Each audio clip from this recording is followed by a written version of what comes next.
Welcome to ESPN All-State Saturday Kickoff. Rise and shine in the Sun Belt, closing in on the earliest home kick in Arkansas State history.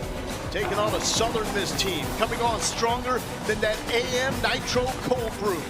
Braylon Braxton simply wins. 14-2 since the start of last season, best mark in the game. But A-State has the most prolific receiver in the FBS. Corey Rucker with 3,600 receiving yards and counting, closing in on the Sun Belt career record. This game features two of the top three teams in the Sun Belt West. Both teams are in control, so winning out will guarantee a spot in the conference championship game. And with that, hello and welcome to Jonesboro, Arkansas. I'm Lowell Galindo here with the SEC's all-time leading passer, Aaron Murray. Lauren Sisler will join us from the field in just a moment. Now, this is an unlikely matchup of the favorites to win the Sun Belt West. Why is it unlikely? Well, consider A-State had one win in the first 5 games of the year, while last season Southern Miss had one win all season long. Yeah, it doesn't matter how you start the season. In the locker room, we talk about 4 quarters of football. It's a 4-quarter season as well. We're getting into that 4th quarter right now. Both these teams playing at a very high level. But Lowell, as you know, being a former quarterback, it is all about the quarterback position for Arkansas State. It starts with Jalen Rayner and what he can do throwing the football, running the football. Love his quick release, and his footwork inside the pocket is a thing of beauty. Very calm, very collective, sees the field really well, and you're gonna see a lot of that RPO game where he's gonna read the second level defenders, able to get it up and over them for completions down the field. Needs to get a little bit better on throws 20+ yards down the field, but where he's really a terror in the red zone is running the football. You have to watch out for number 1, and he's gonna have to have a big day because he's going against a defense right now, Lowell, that is red hot. 15 interceptions, second most in the FBS. This is what you want in November. 2 teams alive in the conference race. Today, one 4-game winning streak will come to an end, and most likely with it, the dreams of a conference title. Southern Miss won the toss, electing to defer, kicking it away to the Red Wolves, selling into the end zone out to the 25-yard line. Well, Butch Jones says that Jalen Rayner is a CEO quarterback. However, most CEOs don't ship the packages and order catering as well. Rayner does nearly everything, accounting for 74% of the offense, 4th most in the country. But I trust him, the coaching staff trusts him, his teammates trust him. He makes really good decisions. He can throw the football, he can run the football. Like we just said in the open, he's going to have himself a very big-time game against a defense that has been playing lights out. No one throws the rock more in the Sun Belt than Jalen Rayner. Got a dynamite starting tailback to his right, and Kenyon Clay. And that is Chauncey Cobb. Cobb has met the ball. Looked like he came out for a moment. The Southern Miss defense is signaling they have the football, and they do. Take away number 20 on the season. Can't happen for Arkansas State. And Chauncey Cobb, this is how they get him involved in the game. Quick screens on the outside. But you see the defense, really was the first initial contact punching it out was Ian Foster, who has been an absolute game wrecker at that nickel position.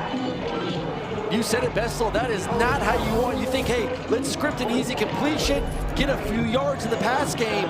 And instead, you see it right now, plus 13 in the turnover game. A complete 180 from a year ago. Last season, minus 19.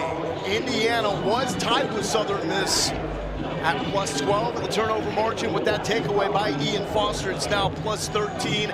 So the Golden Eagles with the best TO margin in the FBS. Now it's Braylon Braxton time. So physically imposing at the quarterback spot.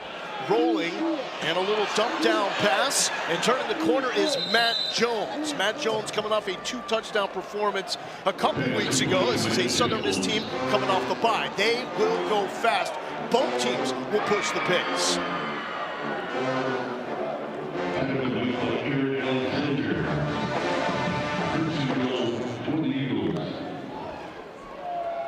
Jones with the carry, met up the gut, and will push the pile to the 5-yard line. Cody Sigler makes the stop.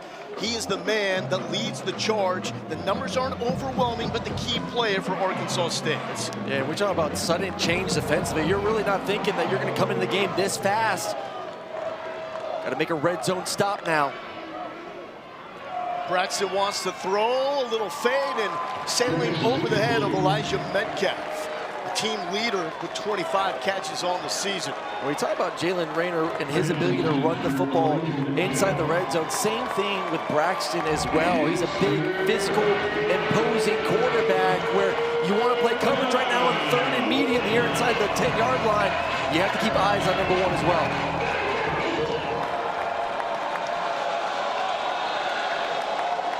Southern Miss, 12 touchdowns in their last 14 red zone drives over the past 4 games. 3rd best in the FBS. Braxton lost his footing and has got it up in the backfield. Simeon Mitchell makes the stop.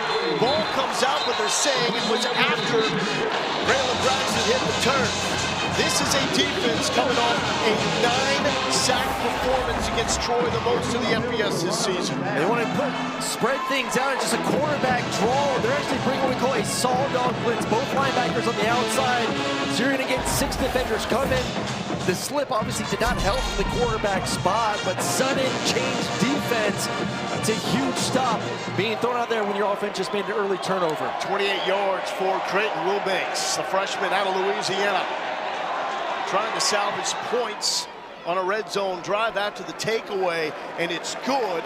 All things considered, that's probably the best case scenario for Arkansas State when you fumble the opening play of the game. Oh, by far, that's the best thing for this defense to come out there. And don't forget, first play was a nice completion in the flat. You get the ball inside the 10-yard line, all of a sudden you're on your heels. So this defense coming up big, and now the offense has to just take a deep breath, calm down, and try to make some plays. Let's check in with Lauren Sisler down on the sideline. Hey guys, you know, when Charles Huff took over at Southern Miss, he didn't just bring with him a new system, he brought with him an entire program, and he brought with him accountability. He brought a foundation with him. 22 players from Marshall came over to this roster, 10 of them now started. And so the belief in the system was already there, the culture was already in place, the standard was already set. So these guys knew what they were in for, and this team, you know, they went 1-11, now 6-2, undefeated in conference play right now, a group that plays with belief, accountability, and connection. And Huff calls it flipping the script, and his players, they're proof that culture travels when you've set the right foundation. Awesome run last season at Marshall. They got hot at the right time, beat James Madison on the road to win the East, then thumped Louisiana for the Sun Belt Championship before he made the trip to Hattiesburg, Mississippi to take over for Southern Miss. 2 kicks into the end zone. Now Arkansas State will hope the result of this play call is a little bit better than the first one that they had. Yeah, just once again, just take a deep breath. It was a mistake. Only 3 points given up after that mistake. And for Chauncey Cobb, it's understanding now, hey man, you're going against a physical defense, really big DBs, and he's not the biggest of receivers out there. Got to put 2 hands on the football. 7 defensive starters from Southern Miss that followed Charles Huff from Marshall, including Ian Foster, who forced the fumble from Cobb. Rayner to throw, feels pressure, flings it downfield, open man, the dime is dropped. Corey Rutger, the active leader in career receiving yards at over 3,600 for his career, has 55 on that one. That's a good way to start building towards beating that record. Just a stutter and go. This is a defense that's going to want to play a lot of single high coverage. He's going to be manned up, took advantage there. To the ground, Kenyon Clay. Upended by Josh Moten. The man Corey Rutger, he's seen it all. 6 seasons of college football. Started his career here at Arkansas State. Had a breakout performance, opportunity to go to South Carolina. Had 1 catch for the Gamecocks. It was a touchdown, but now wrapping up his career back here at home with Arkansas State. And if it's a go-to situation, expect the football to go to number 7. Rayner with time. Get the flat man. It's Clay. Clay lowering his shoulder to the 10-yard line, and no running back in the Sun Belt has more catches than number 5 for Arkansas State. Well, the thing I love about that part now, we just gave Corey Rucker so much praise about catching the football in go-to situations. He was the lead blocker to allow the essentially first down catch and run right there. So number 7 doing it all very early in this ball game. Rayner will run. Tries to spin out of a tackle attempt and is not going to get away from Chris Jones. Leads the team with 77 tackles, second most in the Sun Belt. Well, they're all eyes on the quarterback position here in the red zone. This offense has struggled to create touchdown plays inside the red area. And one way you solve that is by adding an extra runner. That is the quarterback spot. So defensively, second and third level have to be ready to trigger. They get to the red zone a lot, but only convert touchdowns 51% of the time. That is not a good percentage. Rayner will throw and finding Cobb, who got lit up. No man is tough. So leave the game of Arkansas State's last performance as he was kneed in the head. Chris Jones got him there. The thing I love most about that was just Rayner's ability to get through his progressions. He worked all the way from the right side back to the left side. That was really his third or fourth read, finding Cobb to get to the 5-yard line. Third and goal. The most likely target, Corey Rucker, number 7. Instead, out of the backfield to Kenyon Clay.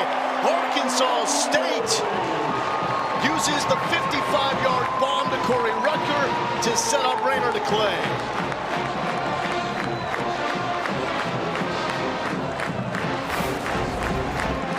Just a simple wheel route coming out of the backfield, and you see the defender blitzing off the edge, and that was, as a quarterback, that's your hot guy. If he comes, I know I have a wide open receiver coming off the edge.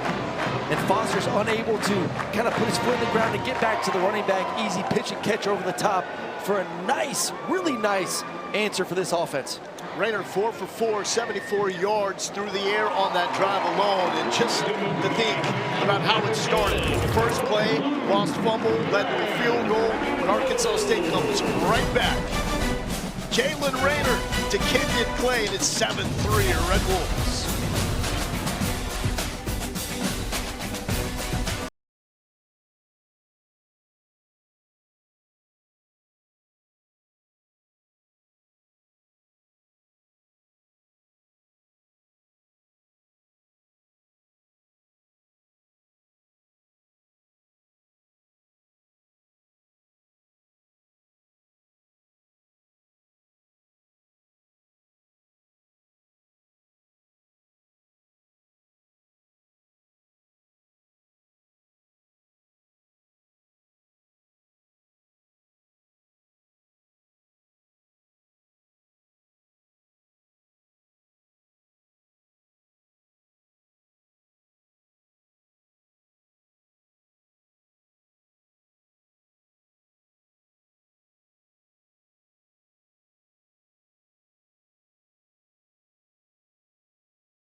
Tough early stretch for Butch Jones. Part of the reason why the Red Wolves started 1-4. But then came to life late against Texas State, scoring 3 touchdowns in the final 6 minutes and 40 seconds. That was the beginning of the turnaround. It's now 4 straight wins, longest win streak for this program since 2019. Love the way Butch Jones describes his team.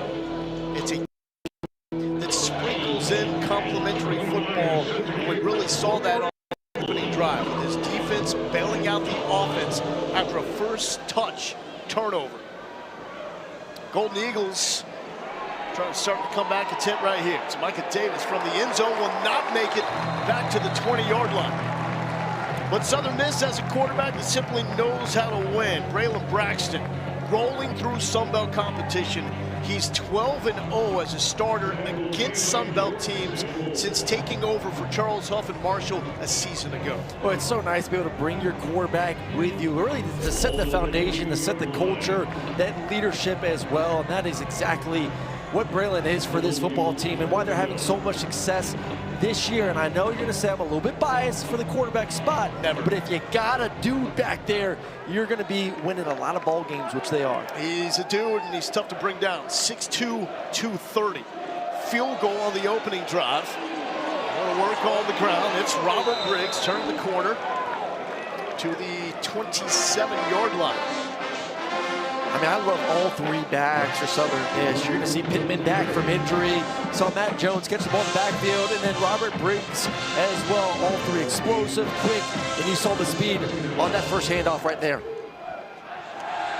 Braxton, all day high throw. Briggs handles it, moves the chains.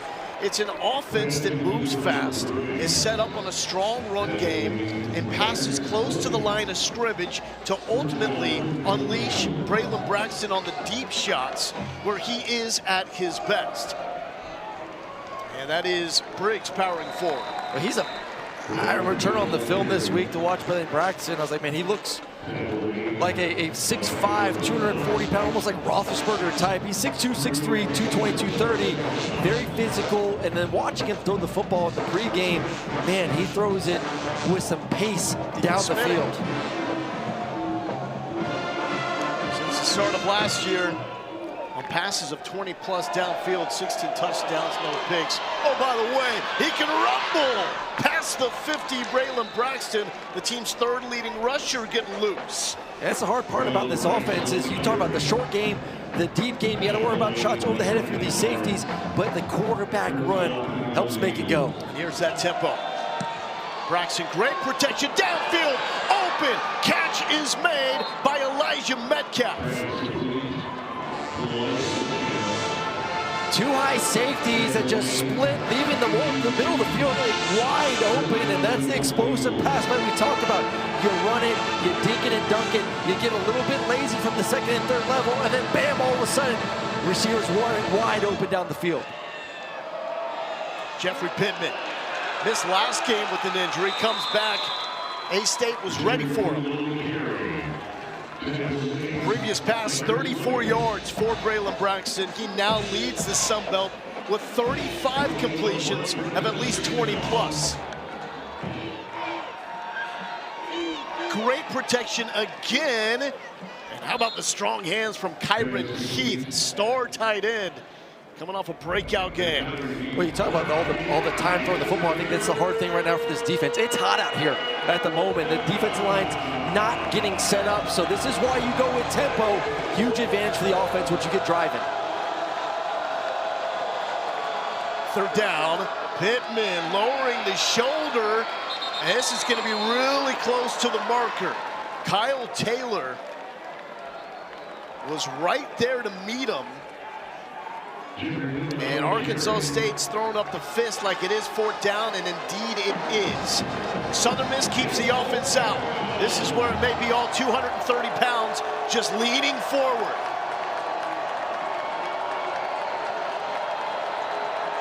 Give me the tush push. And Pittman with the late push. The initial surge looked a little short. It is a favorable spot from up here. A-State thinks they've got the stop. Timeout. I think they do too, Lowell. I didn't see much surge at all from Braylon Braxton on the quarterback sneak, even with the late push there from Pittman. And Southern Miss is keeping the offense out. Still have not seen a signal on the field. Looks like we could get a measurement coming up. A couple looks down the line to see if the quarterback got to it. They're going to measure it as they should. I'm leaning towards defense made another huge stop. And keep in mind, it's a Southern Miss offense that's been cooking in the red zone. That's going to be short. Arkansas State forces the turnover on downs. 2 red zone trips, 3 points. That's it.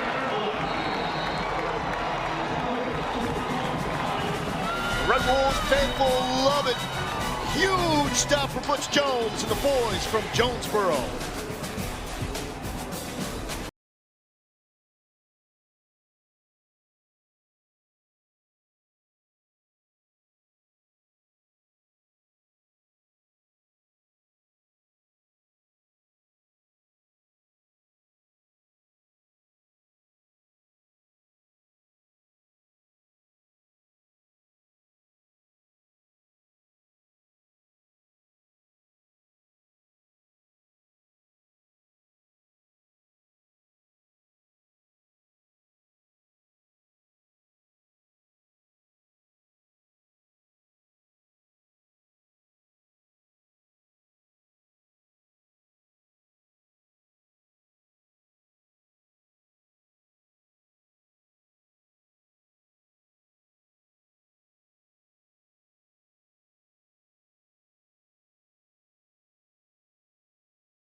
The All-State Saturday Kickoff is brought to you by Allstate.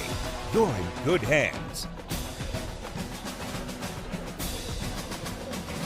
The Arkansas State defensive coordinator, Greg McCarley, needs some love. McCarley, the youngest defensive coordinator in the FBS. He is 29 years old. Still looking for him on the sideline there, but his defense is maturing as he is. The numbers on the season, not good, but the last 3 games, 16 points per game, which is number 12 in the nation. And there's that 4th down stop, setting up Jalen Rayner with the last time down the field, led a touchdown drive. 7-3 Arkansas State, the favorites in the Sun Belt West, and no running room there as J.J. Hawkins makes a stop on Devin Spencer. Well, this defense for Arkansas State, just saying that conversation, man, just so bad to start the year. And like you said, best maturing. And those are plays that you could build some confidence going forward against an offense that's pretty dynamic inside the red zone. Now for this offense right now, got to get out of your own end zone, try to get 1 first down. And this is where the ball hawking nature of the Southern Miss defense really scares you. Play it conservative on the ground. Another carry for Devin Spencer.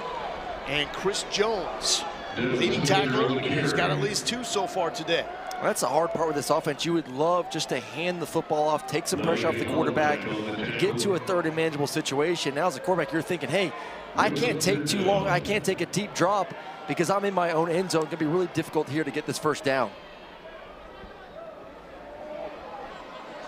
For all the excellent stats for Southern Miss, 3rd down has been problematic. Long throw, the go up and get you catch is made by Hunter Summers. That's going to be a 3-and-out forced by the Southern Miss defense. What a turnaround for them. And get good field position as well. So nice job for themselves to be able to get off the field. And man, that was a little bit of a scary throw. I don't know if I'm throwing a hitch backed up in my own end zone there on 3rd down, but you know, good job keeping it to the outside where it's a catch and get out of bounds. Jackson Waller to punt it away. Snap it.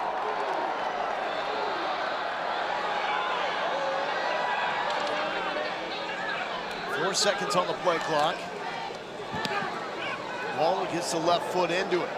Elijah Metcalf tracking back and lets this one bounce out of bounds at around the 36-yard line. Southern Miss, 2 drives, twice breaking the 20, but only 3 points to show for it. Got to get it going.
Southern Miss football was down bad. We're talking about a 1-win season. Will Hall was fired after 7 games. Golden Eagles go looking for a coach. They find a great one in Charles Huff, coming off a tremendous run at Marshall that included a 9-win season, a win against Notre Dame, Sun Belt title a year ago, and this season, best 8-game start since 2011. And we have a new quarterback in Charles Huff. It's Landry Liddy. And he's going to give it up here to Matt Jones, and Matt Jones is going to work his way for a 7-yard pickup on 1st down. So interesting with this quarterback change and what led to it. Yeah, and I see Braylon on the sideline kind of working back and forth, running right now. Liddy will throw, and into traffic, contested opportunity for Carl Chester. And the defense made by Avante Dickerson. In the words of his coaching staff, Dickerson can make wide receivers disappear. We're watching these quarterbacks before the game, and just like we talked about with Braxton, Liddy can throw the football and fling it, really strong arm, better play defensively there. Let's see how much they trust their backup quarterback here on 3rd and 4. 3rd and 3, excuse me.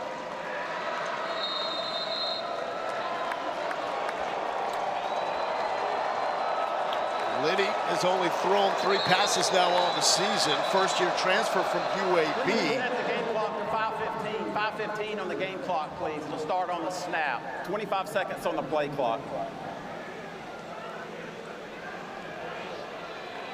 So not Thank you. an ideal start for Southern Miss with the offensive struggles on the opening 2 drives in the red zone, and now going to an inexperienced quarterback.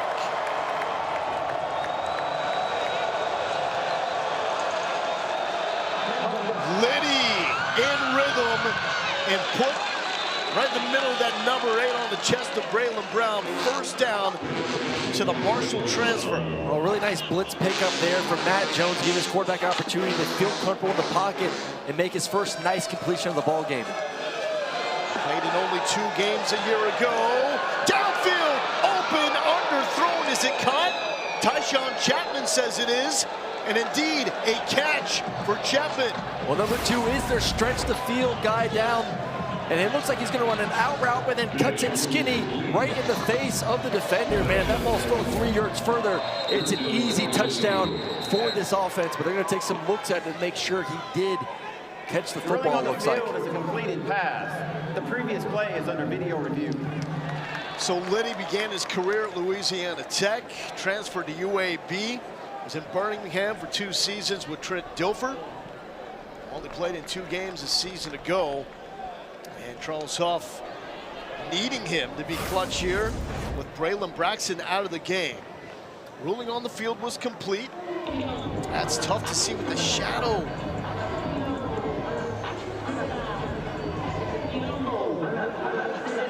And the goal call on the field was a catch.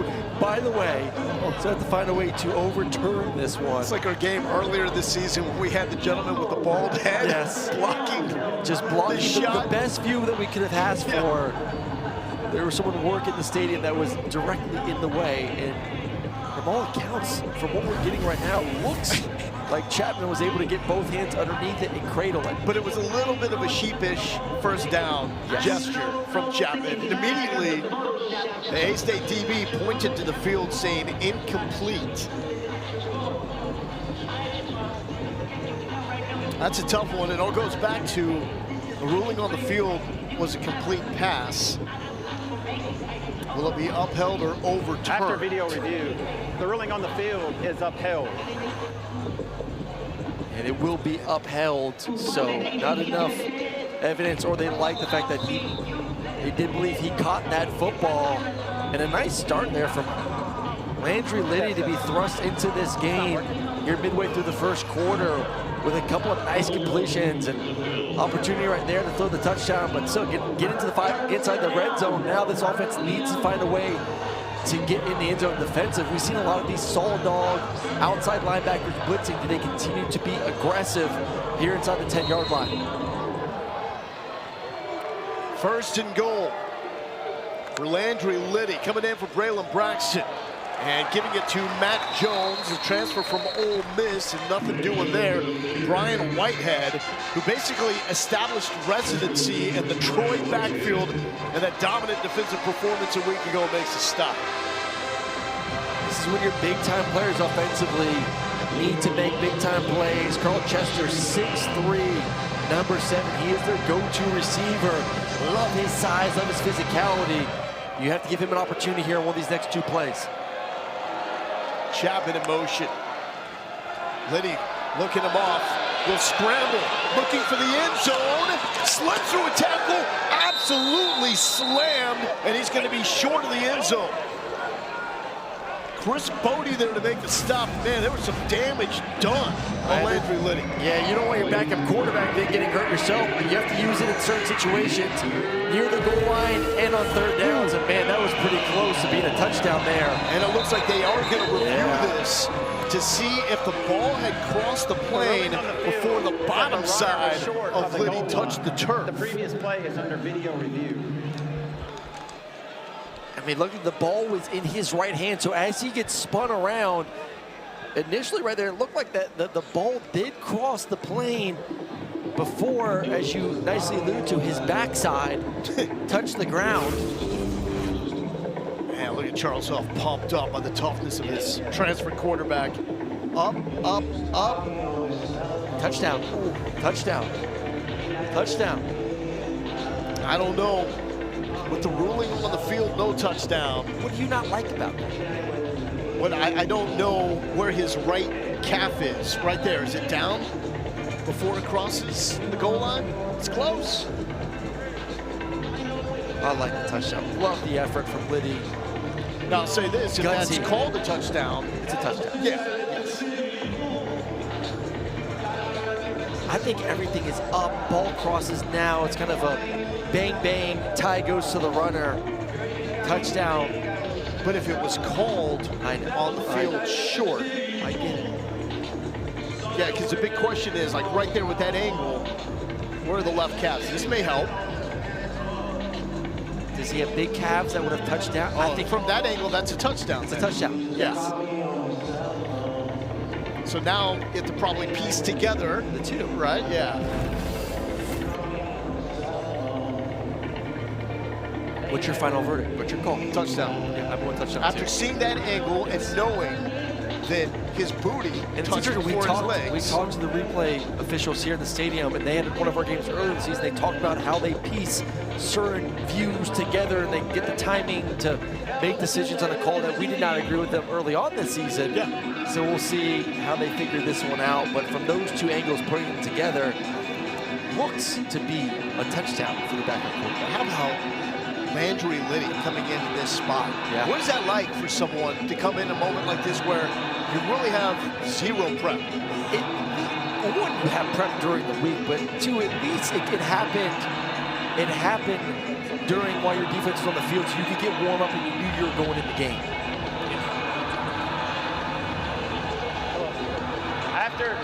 After video review, it's a touchdown. There was a body part down, and the ball was across the goal line.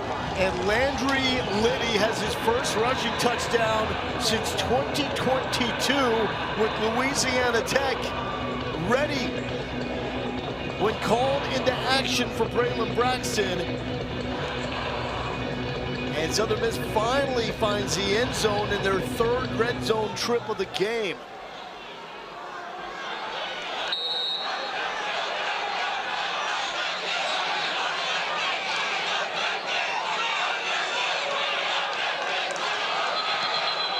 And a whistle and a flag movement on Southern Miss, so back this one up. Make that extra point a little more challenging. Kicking team, number 74, 5-yard penalty. Replay the try. So the way this all transpired, it was a 4th and short situation. Braylon Braxton went for the sneak, came up short, went to the sideline, and then after a 3-and-out for Arkansas State offensively, Southern Miss took the field, but it was the new quarterback, Landry Liddy, coming in for Braylon Braxton. We'll have an update on Braxton's condition as soon as this extra point is up.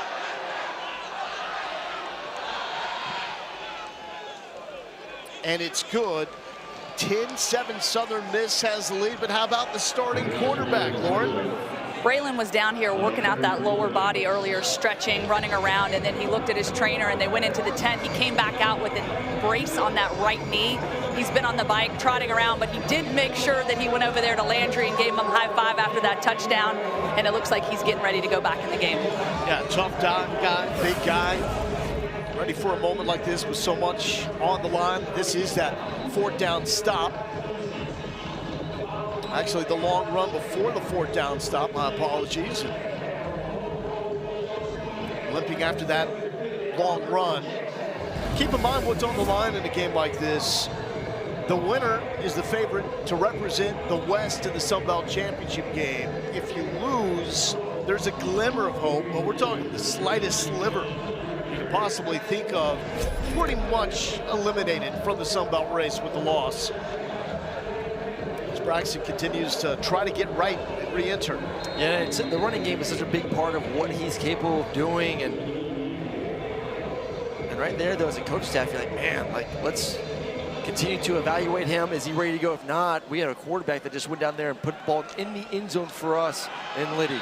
Chauncey Cobb has a chance. He has a return for a touchdown this year. Oh, and wants all the action. Be careful when you come at the little man. Chauncey Cobb, 5'6", 163, but don't let that fool you. Dropping dynamite. Luckily he's going against the punter or kicker. Yeah. If you're going to drop the shoulder on anyone, do it on the kicker. Reed Harradine, the kicker from Southern Miss, may think a little bit longer before making that hit next time. 5'6", 163, don't matter. It's a little stick of dynamite. Yeah, kicker's like, I finally got my chance, and it's a little guy, and then bam! Well, Cobb is the leading receiver in the Sun Belt. First play of the game, he fumbled. Southern Miss only got a field goal out of it. Arkansas State responded on their next drive with a long touchdown, make it 7-3. Here's Jalen Rayner. He'll try to flank the Southern Miss defense, and he's forced out by Jameer Lewis. And Butch Jones didn't like the contact on the sideline with his prize quarterback. I thought it was a little bit hair late, too. I would have been surprised if that flag was not thrown there. Now you're really sounding like a But we need to get the run game going a little bit for this offense.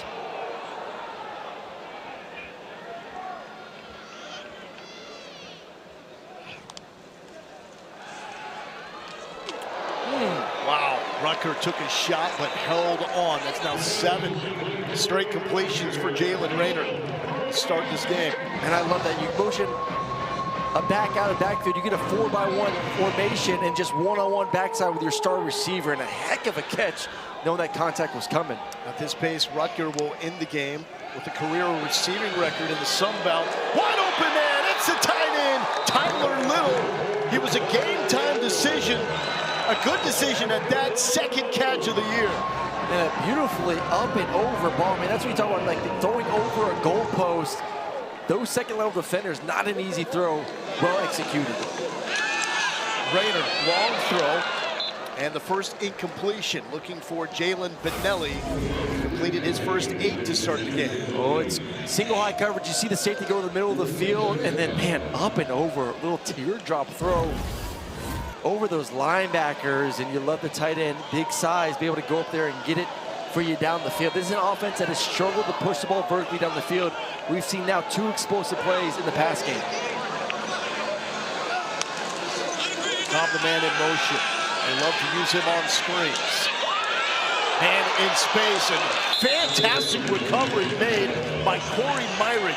This dude could be playing on Sundays eventually. Well, honestly, it really did start with Ian Foster on the outside. They're going to do a little bit of a stutter go with Corey Rucker.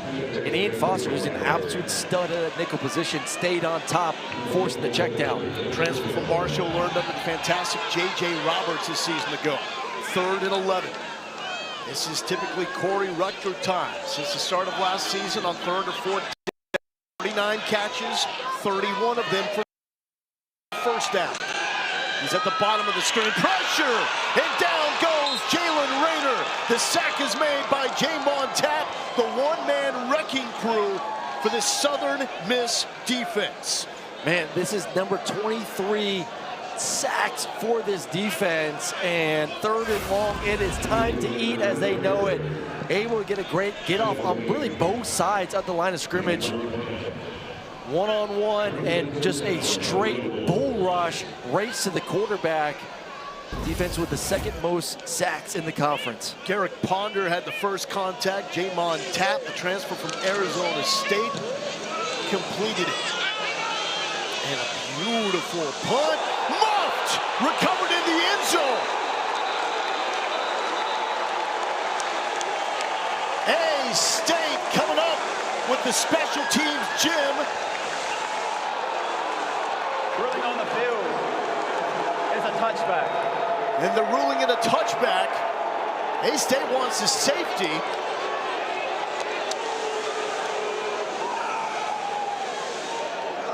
It was muffed in the field of play.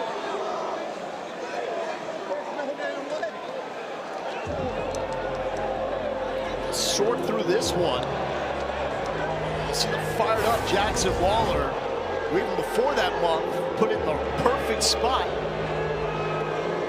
the situation too as a returner. The ball is over your head. You put your feet in the turf and say, if I have to move back, I just got to let this go and hope it bounces into the end zone. Southern Miss gets away with the mistake on the special teams to get the ball back at the 20-yard line here.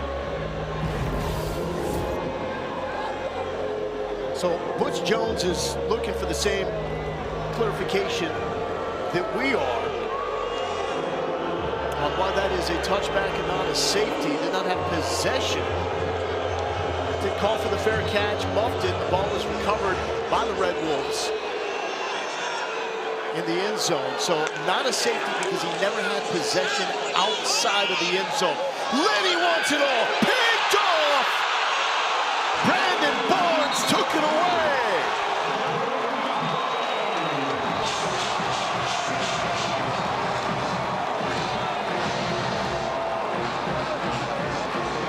An overthrow by the quarterback trying to come out there and take a shot down the field for too high safety look, and it just fades too far to the right side. And this is more of a forced throw as well. Really nothing open down the field.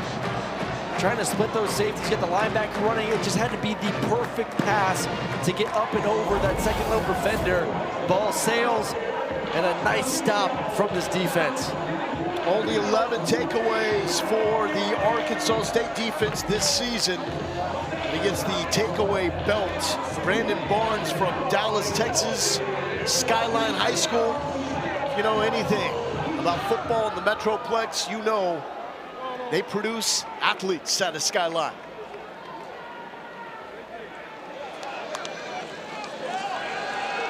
Rayner, clean pocket. Slightly underthrown. Tyler Little makes his second catch. That was a little hazardous. That was almost, hey, let me give the ball right back to you. Late throw to the flat. Luckily, it was outside. That's why accuracy on all balls to the sidelines have to be outside. Red Wolves using tempo. Both these teams top 15 nationally in pace of play.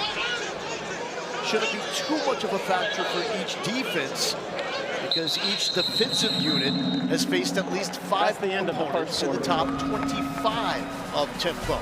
That brings us to the end of the first quarter. I think we've pretty much had it all. Southern Miss leads 10-7.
Southern Miss up 10-7 right now, but Coach, your defense has really been a factor. What stands out in the first quarter? Well, it's really been critical down execution. We didn't start the game we wanted to, but to be able to hold them for a field goal was big, and then offense starting to go down and then score a point and have the big play. So really it's been critical down execution. We've been able to respond, and this is going to be this type of game, but it's still going to come down to fundamentals and details and the ability to execute over 60 minutes. Thanks so much, Coach. Lowell?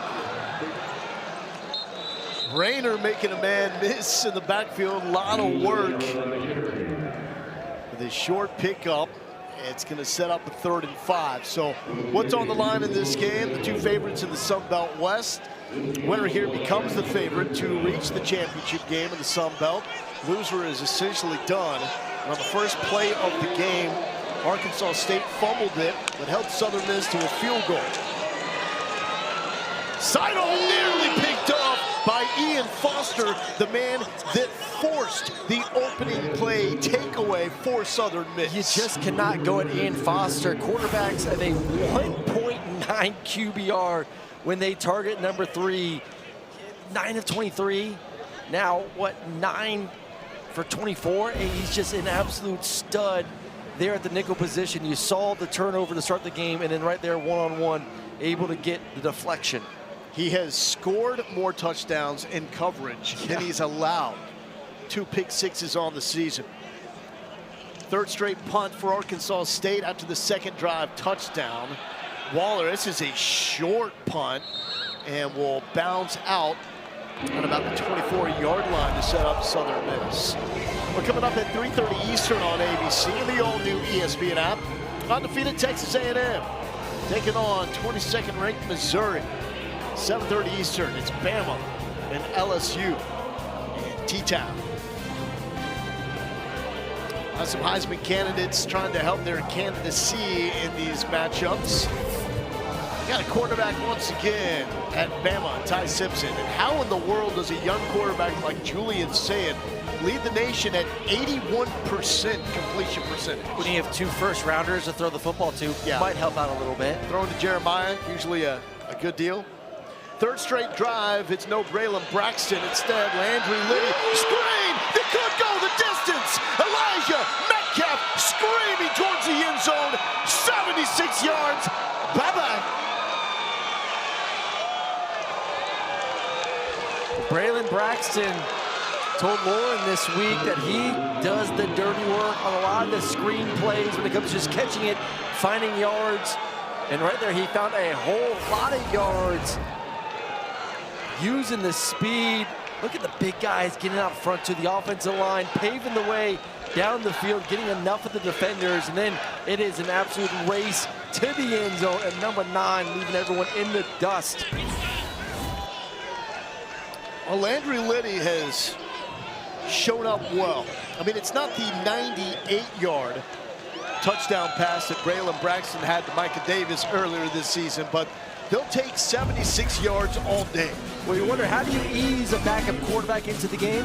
Just give him a screen pass and say, hey, you do the work. Southern Miss takes the lead, 17-7.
Take a look around the CFP landscape as we count down to the College Football Playoff National Championship, brought to you by AT&T. This was the initial projected bracket, and you see Memphis as the 12th seed as the AQ, highest ranked conference champion of the group of 5. If you watched them play last night, they lost at home, and that pretty much eliminates them. Tulane got that win. They're now at 14% to reach the playoff. USF, North Texas, the favorites at 35-30. Really, the more chaos there is in the American, it actually helps the Sun Belt, specifically James Madison. The Dukes will be the best bet for the Sun Belt to get a team into the college football playoff, but they need more upheaval in the American Yeah, Conference. I think the big belief is the American's going to be that, but if these teams start beating each other over and over again, then yes, James Madison is kind of laying there right now as a team you and I covered about a month ago. Very good football team on both sides. Quarterback is playing at an elite level once again this season, but they need some help from the American, and last night was a great start with Memphis going down to that ball game. 14-6 on Marshall right now. Tuesday we'll get the second wave of the CFP rankings, and we'll get a better idea on how the playoff committee eyes the Sun Belt, as that is Chauncey Cobb, who's corralled by Corey Myrick. Now, Memphis wasn't even in the top 25 last week, so the committee continues to rank until they get to the top-ranked group of 5 team. However, they don't reveal how many other teams were in that mix or who was ahead of them right outside the top 25. Quick hitter to Hunter Summers, who's been a revelation for this Arkansas State team. Southern Miss is saying the ball is out, but the official says no. Rolling on the field, his player is down by rule. It's third down. And so it's going to set up a third down here for Arkansas State. This feels like almost a must-need first down just to give your defense a little bit of a breather. Get some good offensive mojo on your side here. And the quick toss, and fighting through the initial tackle is Tyler Fortenberry. The man is tough. He lost 2 teeth a few weeks ago against South Alabama, stayed in the game, had him put back in place after the game.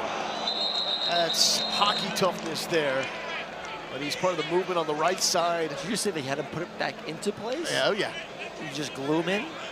Well, I'm not a False start. dentist, so I don't know the exact Number procedure. 78, 5-yard penalty. It's first down. Find that Put out. him back in place. Just, you can just like I throw don't know if teeth you like back shove in. him back up there. I don't think that's how Some it wires works. involved, some super glue. Okay, then how does it work? I think you have to go get like veneers or something. You can get implants. Yes. You can also I don't get, think it's just like on the you sideline can ready to get- go. If the teeth are preserved properly after it happens, you can get them put back in place. For security. I watched the podcast. Aaron Rayner is going to pick up a chunky yards, and that will leave him too shy of the stick. Well, this is the with this offense. 74% of the offense goes through Rayner. There's just really no support out in the run game besides him taking off just like that last play. Rayner wants it on one-on-one. That's a hold. And here comes the flag. Cobb was easily seen to be grabbed by Josh Battle because Cobb was running free. Holding. Defense, number 24. 10-yard penalty.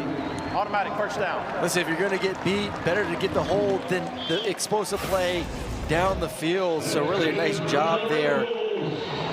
See, Cobb's able to get on top, and then just a quick hold to be able to get back into action. Cobb was thinking end zone. Most catches in college football without a touchdown. 56 catches, no tutties coming into this game.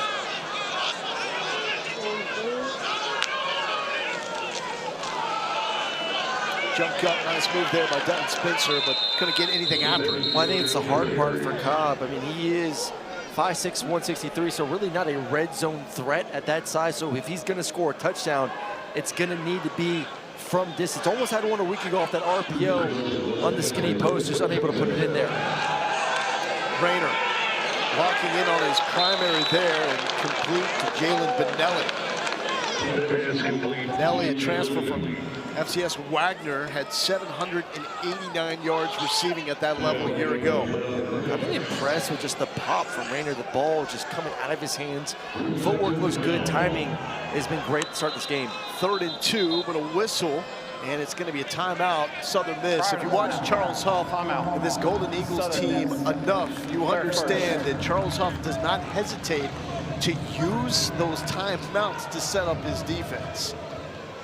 And uses one here, looking for a stop. 3rd and short coming up for Arkansas State. Steamy morning here in Jonesboro.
Introducing Verts.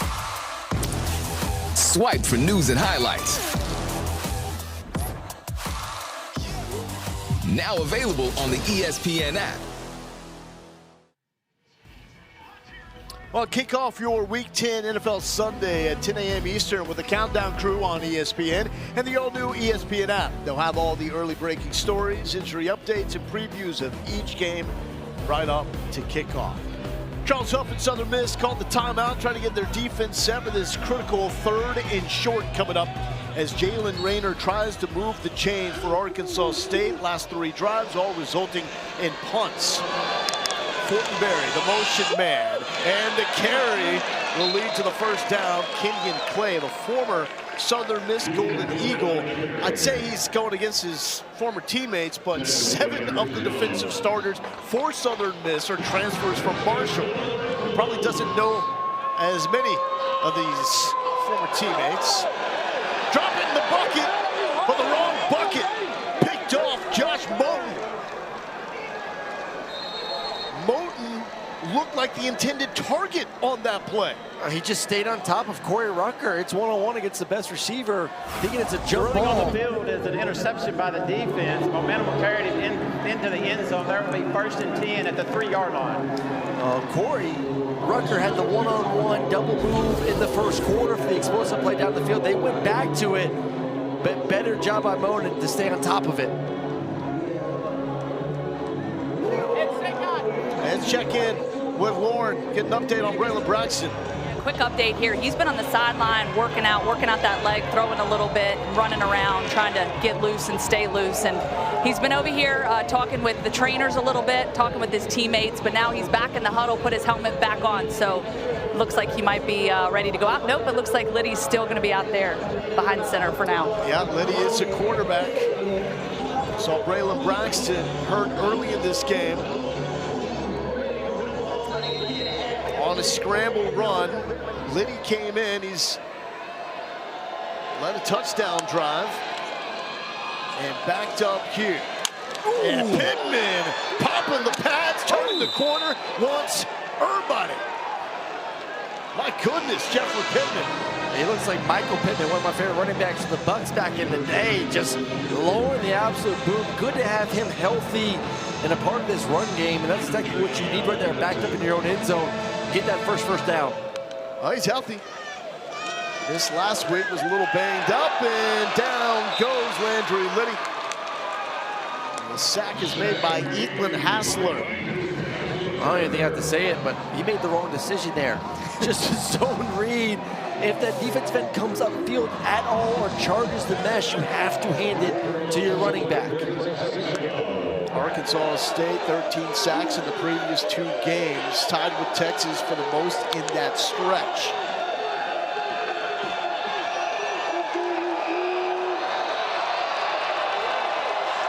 A lot of space to the field with 3 receivers into the boundary. Pittman up and over, and not taking the bait is Brandon Barnes. He was with them the whole time. And that had an interception earlier in this game, makes a nice stop. He's ready to go, exactly, go to the field. Really the last defender there. You see the corner being blocked on the outside. If he's able to get the hurdle, he had a massive game on the ground. Yeah, this one was off from the snap. Like motion on Southern Miss. And it will be a false start. Illegal snap. Offense number 67, 5-yard penalty. It's 3rd down. It's now how aggressive do you want to be back at quarterback, 3rd and long, and Liddy's, I thought, been terrific in this ball game. Is this a moment where you let him stretch it out, or do you get some sort of quick throw screen that you just had a touchdown with the previous drive and do it again? Does have a 76-yard touchdown to Elijah Metcalf, playing it safe with the screen. Pittman rally around the football, why don't you, Arkansas State?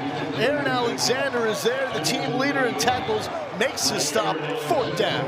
And Joe Drew, the freshman as well, number 38, a little banged up afterwards, but coming in, anticipating once again, they screen, 3rd and long, backup quarterback, let's get ready to go. Red Wolves coming down there to make the tackle.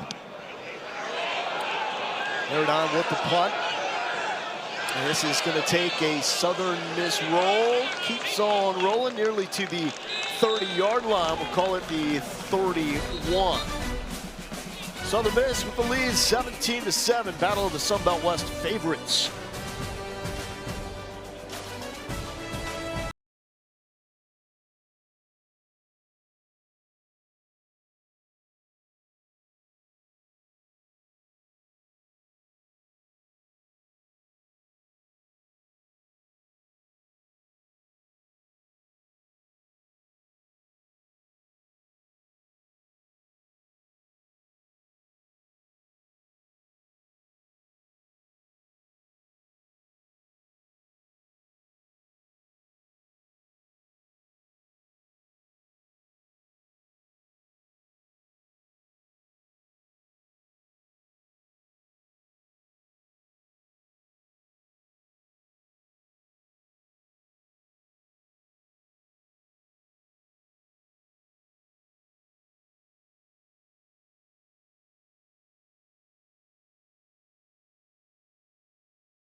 Last time the Southern Miss defense was on the field, Josh Bolton came up with his 9th interception.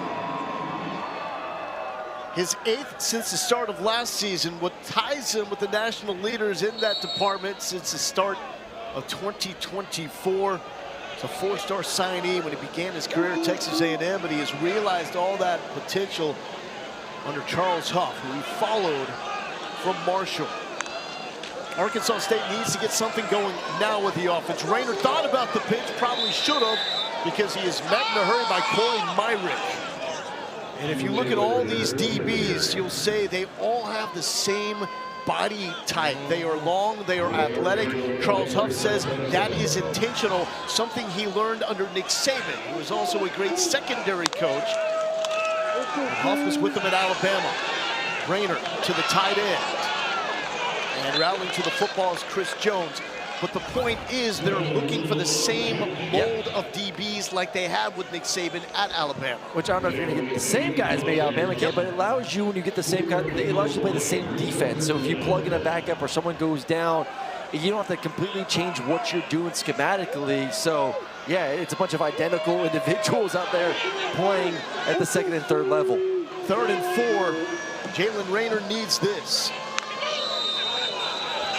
And a flag is down, and it's going to be movement on Arkansas State. False start. The day did not start well. 5-yard First play, It's third it was a down. Chauncey Cobb fumble.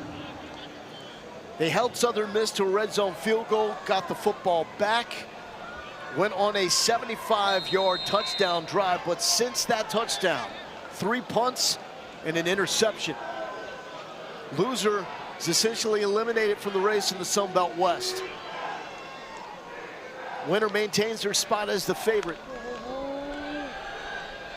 Rayner taking the deep shot, one-on-one. Catch made. No, incomplete. Corey Rucker thought he had it. What an effort from Rucker, almost one-hands it, and yeah, bounces back up to number 7. Love the fight though, to get around the DB, to at least put a hand on it. 3 straight 3-and-outs.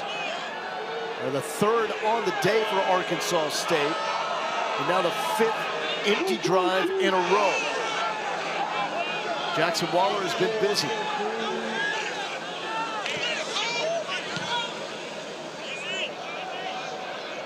Here's Metcalf.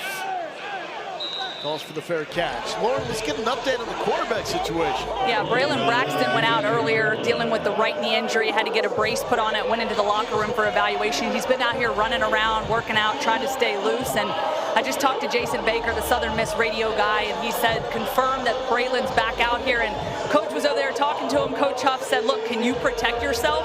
Braylon said, yes, I'm good, Coach, let's go. He ran over and gave Lydia a hug. Great job, man. The ball now goes back to QB1. This is part of the moment where we saw that injury to Braylon Braxton, missed a few drives. Tip of the cap to Landry Liddy. That's what a backup quarterback is supposed to do, be ready. He led Southern Miss to 2 touchdown drives, but this is Braylon Braxton's turn. Undefeated since the start of last season against Sun Belt opponents. And smartly working it on the ground, and somewhat losing the footing there is Robert Briggs. Ethan Hackman makes a stop. Well, it's amazing to see how aggressive now this defense is. The defense that really doesn't bring a lot of pressure, only blitzing 13% of the time. But you know you have a big quarterback that maybe not be as mobile. Do you come after him more? Quick pass, and somehow it's Micah Davis getting right past an A-State defender to pick up the first down. A.G. McGee brings him down.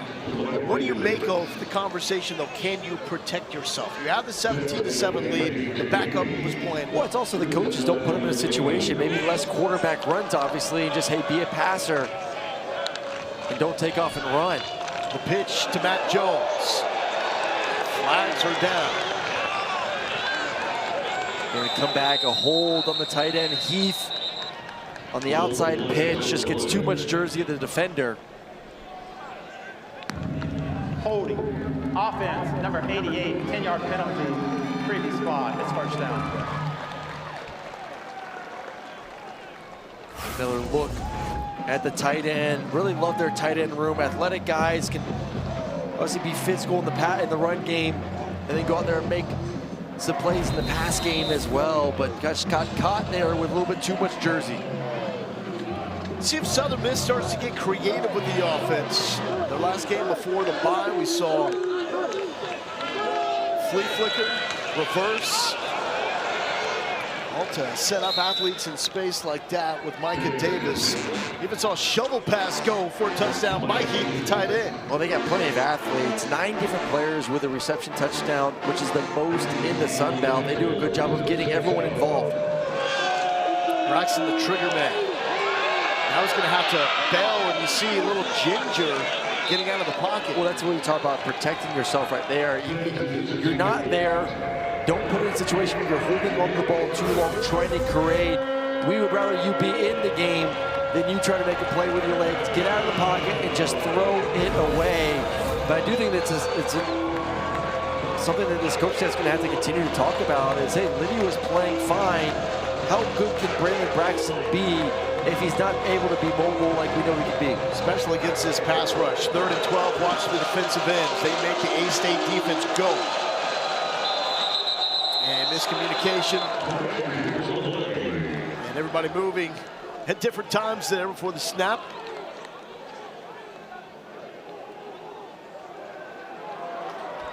So when we talk about offense number 62, 5-yard penalty, it's 3rd down. Braylon Braxton not being 100% right now, made me think of Griff McCarley, defensive coordinator for A-State, his words that, in his opinion, Southern Miss does not like to put Braxton in situations where he's effective. Yes.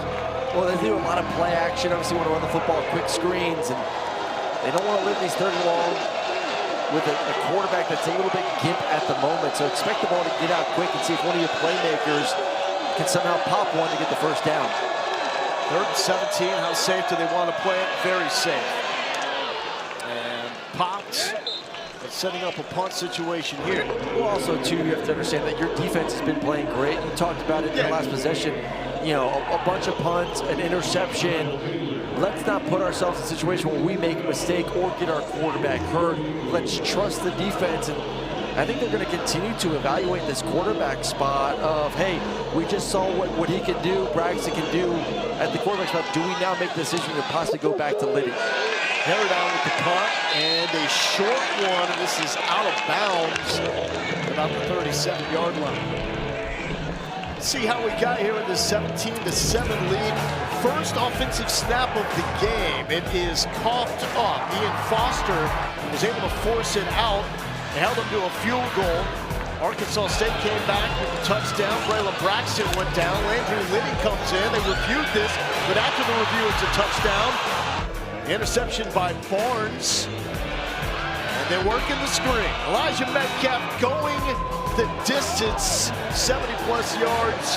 And Moten with his 8th interception since the start of last season, arriving us here at the 17-7 lead for Southern Miss. Both these teams riding 4-game win streaks. First down carry, give him 5. It's Devin Spencer. Well, I think right now, offensively, I wouldn't even think about slowing down the tempo. Can you keep the ball as long as you can, knowing that Southern Miss gets the ball at the beginning of the second half as well? Rayner to Rutger underneath, and Rutger takes it to the 50. And we'll set up a 3rd and manageable here. But if you get the first down right now, we always have the middle 4. Do you want Southern Miss to get the ball back now and then to start the second half? So if they get the first down, it'll be interesting to see what that call is going to be. You're Arkansas State, you just got to score. You got to get something going here. The lone touchdown, that second drive of the game. I know you want to score, I get it, but you also do not want to give Southern Miss an opportunity to score right back for halftime. Nice job right there by the quarterback getting through his reads for the first. And a whistle and a timeout by Charles Huff. Timeout, Southern Miss. I don't think you'll see any coach take more timeouts when his team's on defense. Yeah, you give up one first down, timeout, I'm not happy about it. Let's regroup and figure it out. Hey, man, he's doing a heck of a job. I don't think there's anyone that should be critiquing Coach Huff, he's done a remarkable job a year ago there at Marshall to win this conference, and then come here this year and turn this program around from being one of the worst in the country, not just in the Sun Belt. One win last year. One win last year. To now being a few games away from being in the Sun Belt championship game. Yeah, Charles Huff told us in our call this week that he was just hoping and praying to get an opportunity, get a call from another program last season when it was apparent that he wasn't going to be the long-term coach at Marshall. Wanted a program that would commit a little bit more, and Southern Miss, how about a lot more? In his words, he estimates that Southern Miss is spending about 3 times what Marshall did in their football program, and you need that in the era of NIL and the transfer portal. That's probably the biggest transfer haul of this offseason to get coach and all his players from Marshall. First down carry and a pickup of 2 yards by Devin Spencer.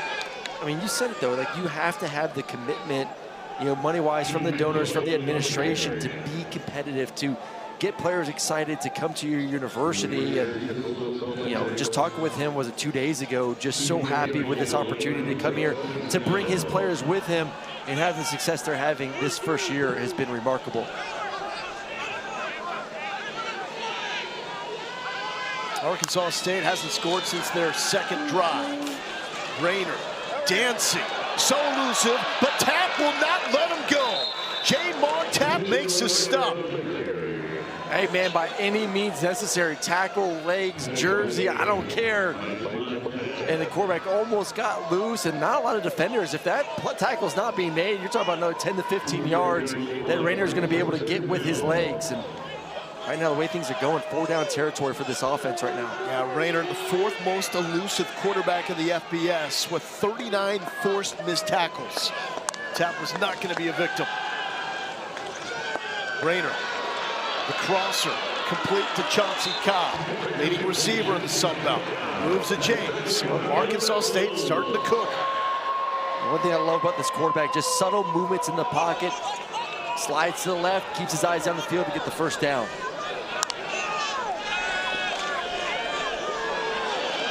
Flushed. Man in his face, hit. How'd he get this pass off? Incomplete. Unreal to Kenyon Clay.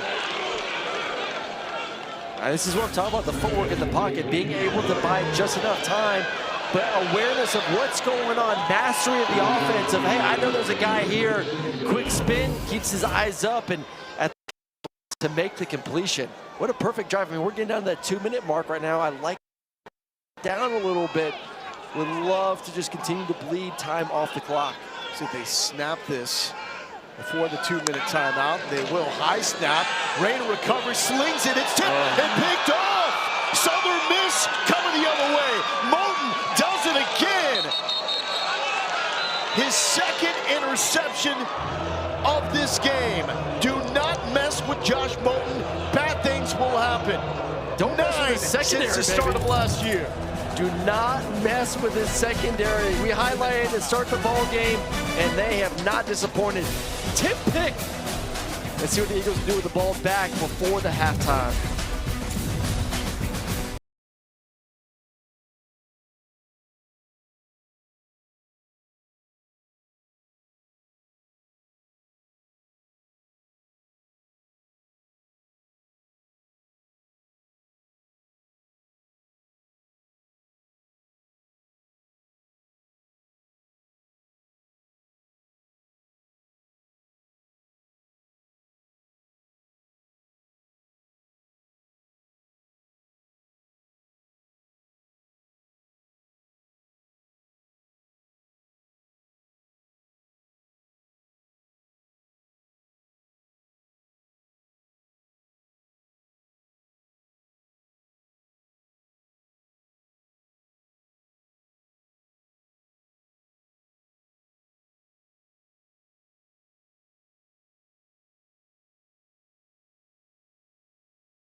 This is a Southern Miss defense that has an appetite for the football. Josh Moten, his second pick of the day. Southern Miss now with 17 on the year, passing Notre Dame for the national lead.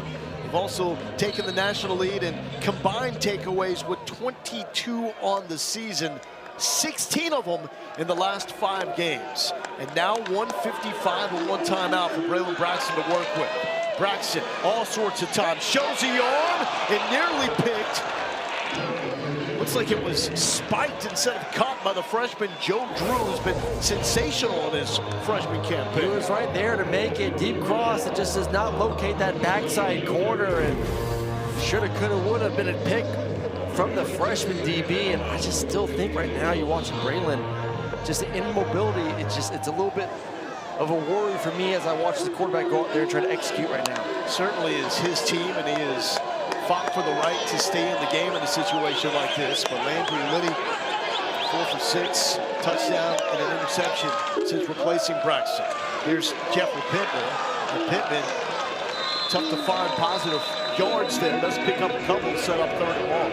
On the timeout there from Arkansas State, and they would love to get the ball back and see if they can get some points on the board before halftime. Timeout, Arkansas State, they're first. So 30 Arkansas seconds. State calls the timeout.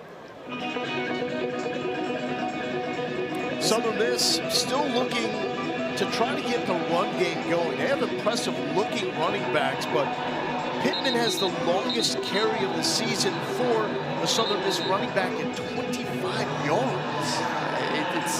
It's an explosive offense more through the air than it is necessarily through the running game. We saw what Pittman could do early on in this quarter, running a couple DBs over on the left side, backed up. I think if Braxton is going to be the guy going forward for this ball game, they're going to need other runners to help take the pressure off him running the football. 3rd and 6 for Charles Huff and Southern Miss. 1 for 5 on the afternoon.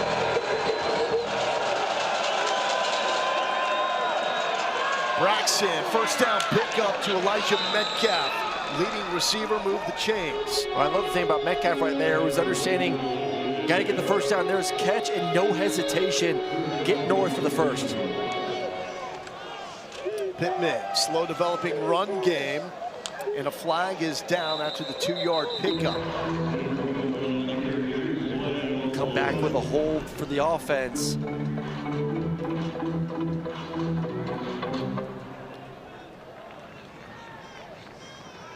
A little bit sloppy offensive line play by both teams, holding, full start penalties. Offense, number 57, 10-yard penalty, remains first down. Arkansas State is elected to start the clock on the snap. Just as a game that has lacked in some flow. So the long sustained touchdown drive, Arkansas State to make it 7-3. Southern Miss in the big hitter with Elijah Metcalf going 76 yards. But when you have this many takeaways, turnovers in a game, it is going to slow down. And given the appearance of sloppy, 4 total turnovers in this game. Braxton now backed up. The screen is popped up and tipped, incomplete. Brian Whitehead was able to get his paw on it. Well, it goes back to the question right now. I mean, this is a defense with 15 sacks the last 3 games and really have stepped it up on that side. You're in a 2nd and long situation.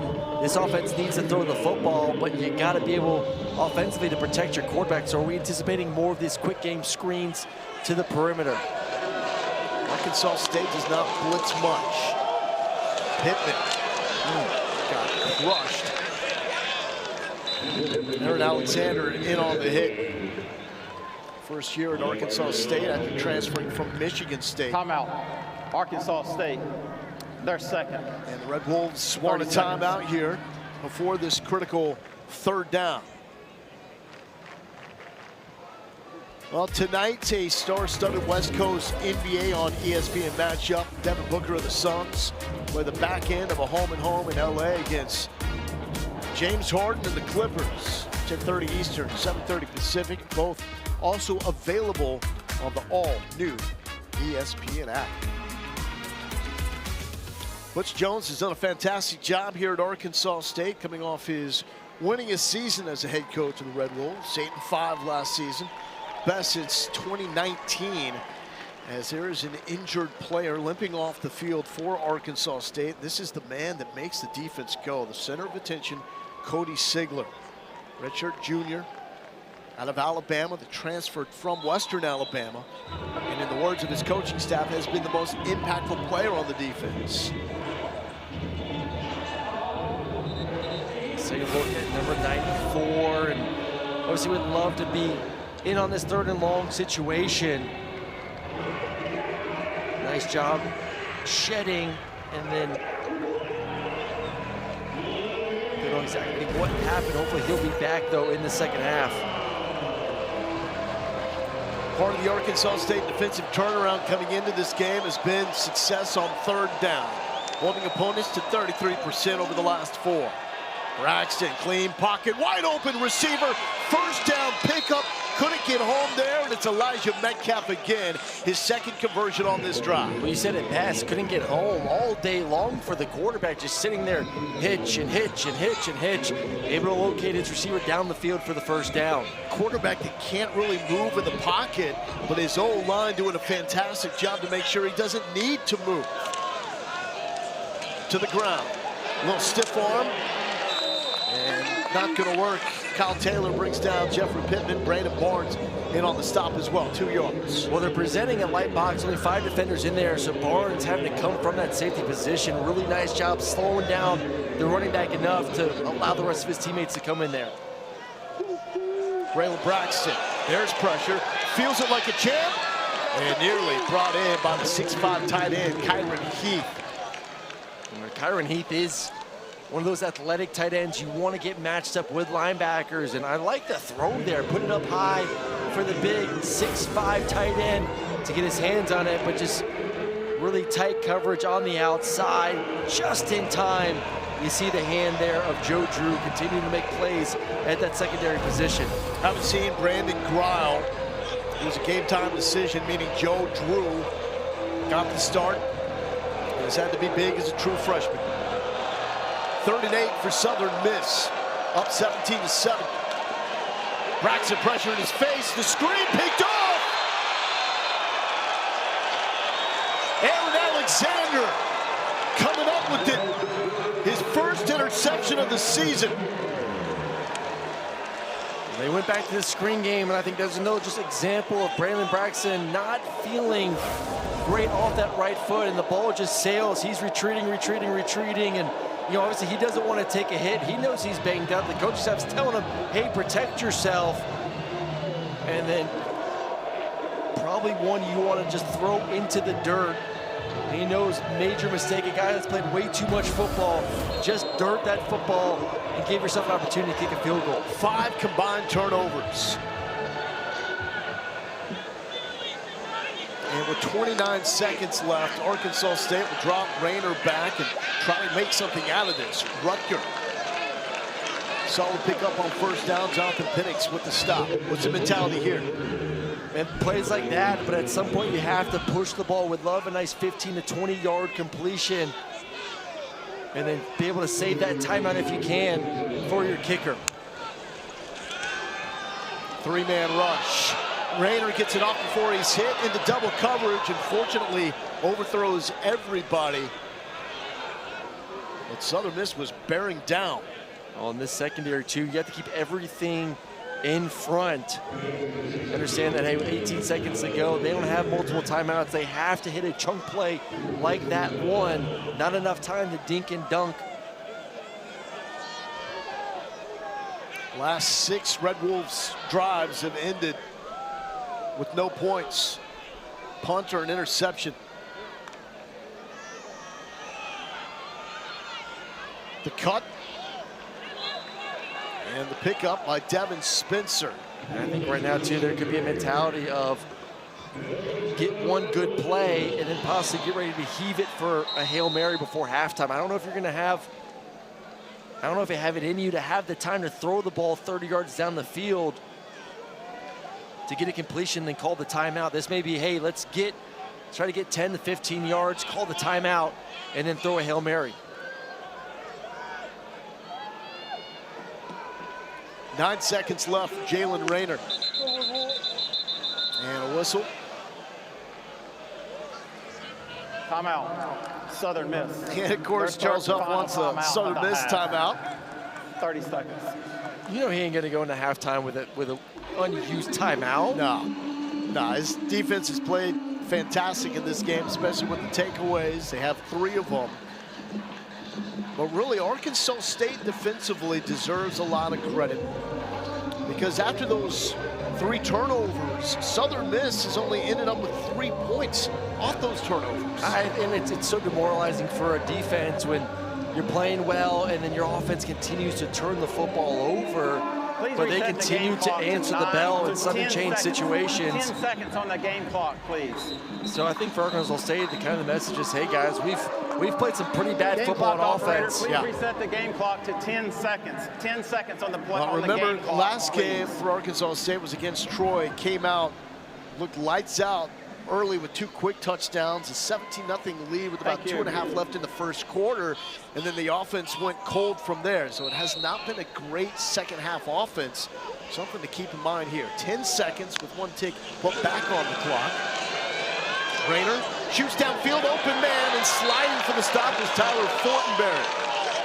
Clock will stop for the ball to be spotted. And instead, Butch Davis will call the timeout here with 4 seconds left. Yeah, that's what you need right there. I don't know if you want to kick Timeout.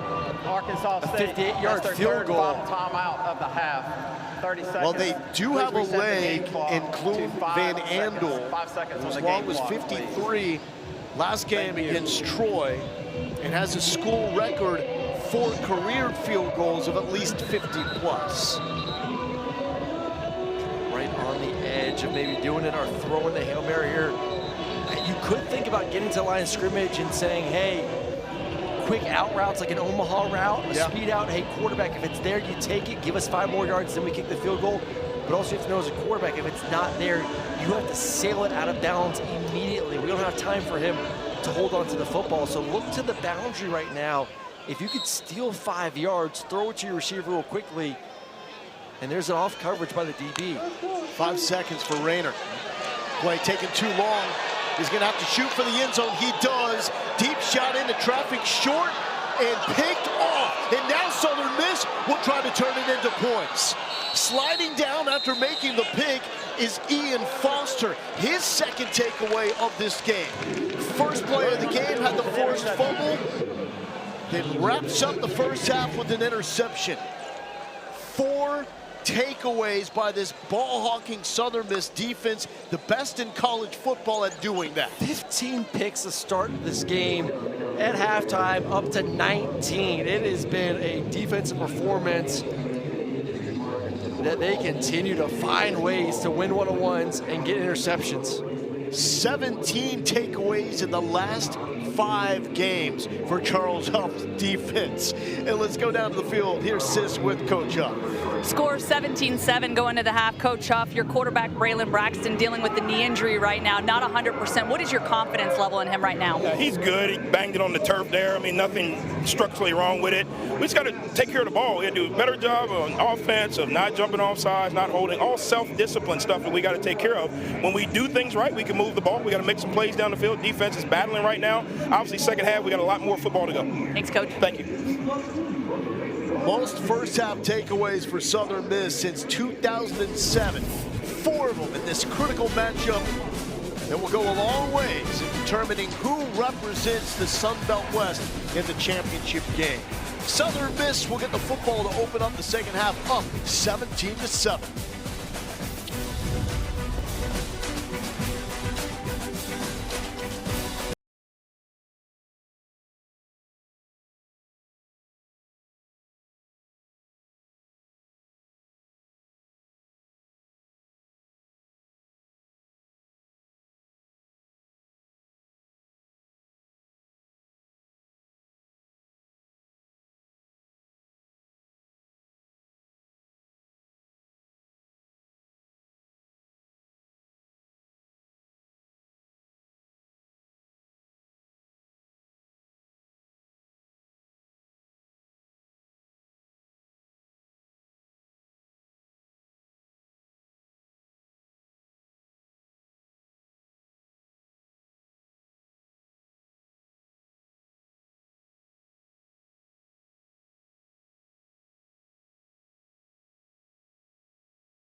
Sunbelt West tilt with Southern Miss leading Arkansas State 17-7.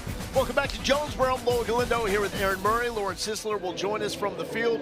So the Sunbelt West hangs in the balance, and so far we had a first half that started and ended with turnovers, 6 in all, and the best quarterback play has been from the backup from Southern Miss. What else am I missing? Yeah, that's about it right there. Really good defensive play, sloppy play offensively, and I think some decisions of what we need to do to get the ball going, but neither team's really been able to run the football, so a lot of pressure on both these quarterbacks to be perfect, and these defenses have taken advantage with all the interceptions there in the first half, unfortunately. Southern Miss will open up with the rock for Arkansas State for as bad as it has been, and it's been bad.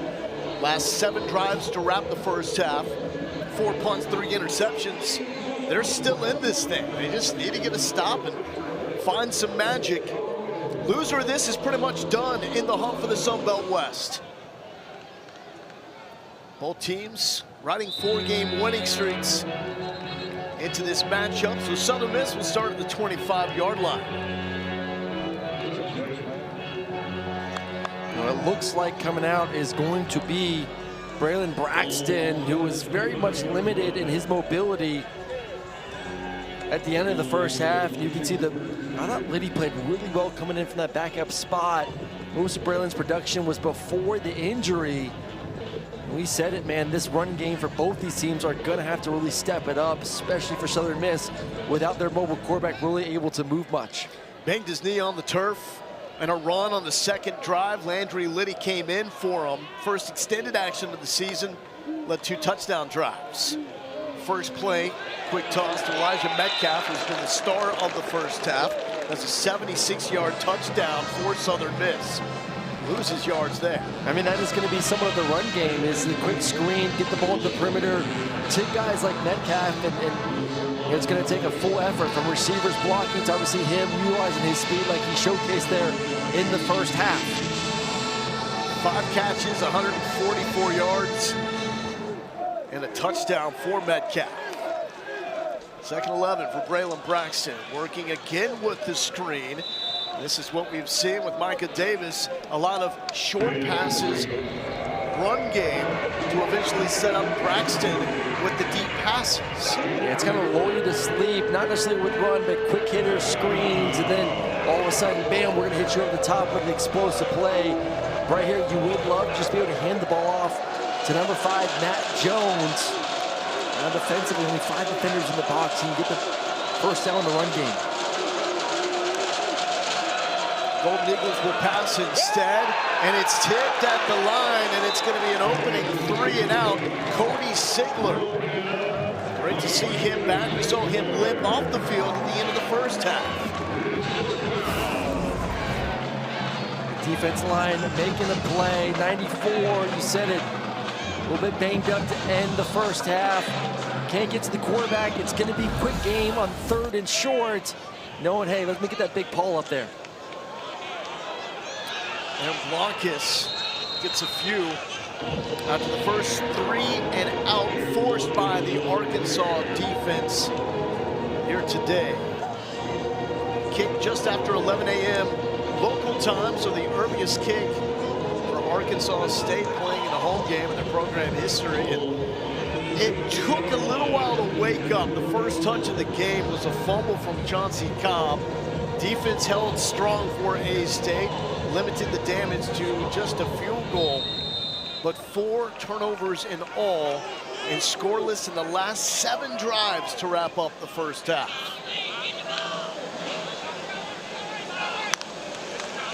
Run game has been non-existent. We'll try to get something going here with Kenyon Clay, who has a touchdown catch, the lone touchdown for Arkansas State to cap the second drive of the game. Touchdown for Arkansas State, the last 8. Yeah, that's tough right It's there. pretty amazing, though. You're only down 10 points. I mean, when you look at that right now, you would say, oh, this team is being blown out the water, but you are just a couple possessions away from tying this up. Tight window to the little target, Chauncey Cobb, Sunbelt leader in catches. Most catches in the FBS without a touchdown this season. 3rd and short. Arkansas State going fast. Both these teams top 15 in tempo. And that's not going to get there. Clay is stopped by Jamon Tapp. The human wrecking ball had an amazing first half of action. And is realizing the potential that had him ranked in the top 300 of the high school recruits when he signed with the University of Texas. Transferred then to play for Arizona State. Did not see the field last season, but now has become a star for Southern Miss. And that's just an issue right there. You have to be able to, in those situations, rely on your offensive line to move the line of scrimmage, and just absolutely no movement up front. Easy for second-level defenders to get in there and make the big stop. Arkansas State playing without their starting left guard, Tristan Smith, so losing him last game obviously impacting Arkansas State. Well, when you need one, you gotta get one. Instead, Jamon Tapp says, go the other way.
Here at Centennial Bank Stadium right now, Southern Miss up 17-7. They forced the 3 and out, but talking to Coach Jones coming out of the locker room, he said, look, we just got to be us, and we got to work on the fundamentals, getting back to that. Too many mistakes. You cannot have those kind of mistakes against a team like this. He says, look, we've been in this position before. We got to work our way through it. But the one thing he said, we've got to find balance on offense, have to establish the run game, because those guys up front are just too big for us to continue throwing around. They applied too much pressure.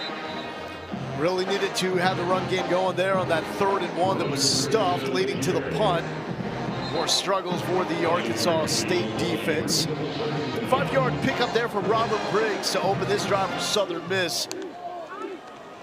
And back to Briggs, and Briggs has a hole, runs through it to the 41-yard line. Since Spragston returned for Landry Lidley at the quarterback spot. 4 drives, 3 punts, 1 interception. And all sorts of movement. Yankees are out. continue to be sloppiness, offsides, full start penalties offensively. False start. Offense, number 75. Sloppy is one way to put it. Well, it's just not an offense right now, Lowell, that can really get behind the chains. And we saw that in the first half when Braxton got back in there, a couple full start penalties, holding calls, and when you limit his mobility, it shrinks the playbook, and they just really can't recover to be able to move the ball as effectively. Really, the reason that Arkansas State is trailing is because of their offense. But the reason they're in the game is because of Southern Miss's offense. More specifically, the fact that after 4 takeaways, they've only managed to put together 3 points. And obviously takeaways that resulted in good field position as well, too. And we've seen a couple explosive plays down the field in the past game. I think that's something they're going to have to try to create and take some shots on the field. But then the question is, you have to protect your quarterback right now to be able to throw the football down the field. Chapman and Metcalf with the big plays downfield for Southern Miss. Braxton showed the mobility there, did just enough to complete the pass to Heath, and Heath blasted short of the sticks by A.G. McGee. The man who had the game-sealing interception against Troy last week. Well, he may not be able to move as much, but he's still all of 230 pounds and very difficult to bring down in the backfield. Just shrugs off the defender, is able to make a nice throw. 3rd and short, Southern Miss, showing how you do it on short, 3rd and short. That's a first down pickup by Robert Briggs. Well, that's the difference between the two teams. At least one can run it somewhat effectively with the running backs in a 3rd and 1 spot, get enough movement to find a crease for their running back to get the first down. Both these teams control their own destiny, so to speak. A little wildcat formation here. Briggs takes the snap, and Briggs will take it left side and gets maybe a yard before Nigel Nelson brings him down. So by controlling your own destiny, both these teams went out. Which only one team will be able to after this on formation here. They would win the Sun Belt West. Pitch to Shyshawn Chapman. Chapman runs into a man and will set up a 3rd and short. When you talk about creating unique ways to run the football, that's what they've been doing the past 2 plays. Like, hey, if you can't run it traditionally, let's get a little wildcat, let's get a unique formation and get ourselves in position where we're not behind the chains. 3rd and 2.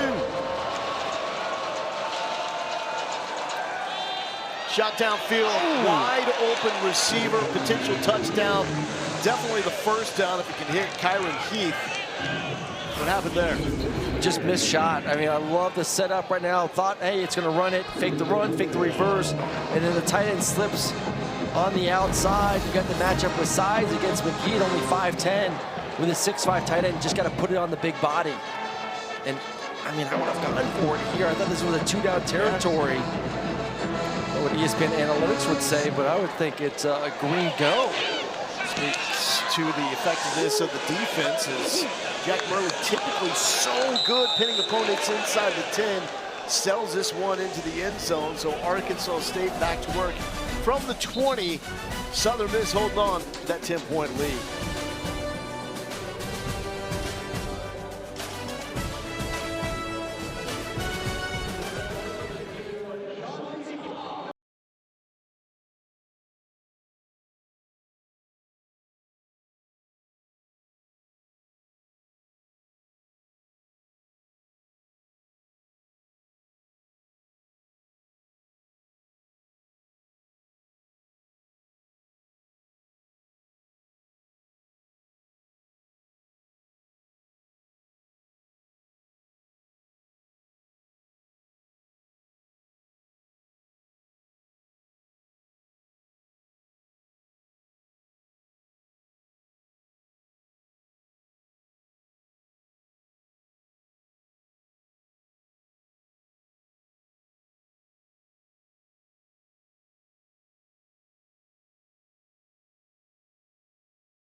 to you by Dr. Pepper.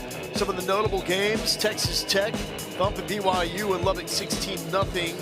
Aaron's Dogs over Mississippi State 38-7. And Indiana, Kurt Signetti, formerly of the Sun Belt at James Madison, up on Penn State 20-7. His former program's a favorite in the East. James Madison up on Marshall 28-12. The program that Charles Huff was at before coming to Southern Miss. You see James Madison still alive in the conversation to represent the Sun Belt as the AQ from the group of 5. They will need more upheaval from the American Conference like we had last night with Tulane beating Memphis, but there still is a shot. However, it does look like James Madison is the only real threat at this point to reach the CFP. Tyler Fortenberry makes the catch. That looked good from Jalen Rayner. Well, it was 3 hitched balls out now. I mean, he can, when he's on time, he throws a tight spiral, has some juice on the football as well.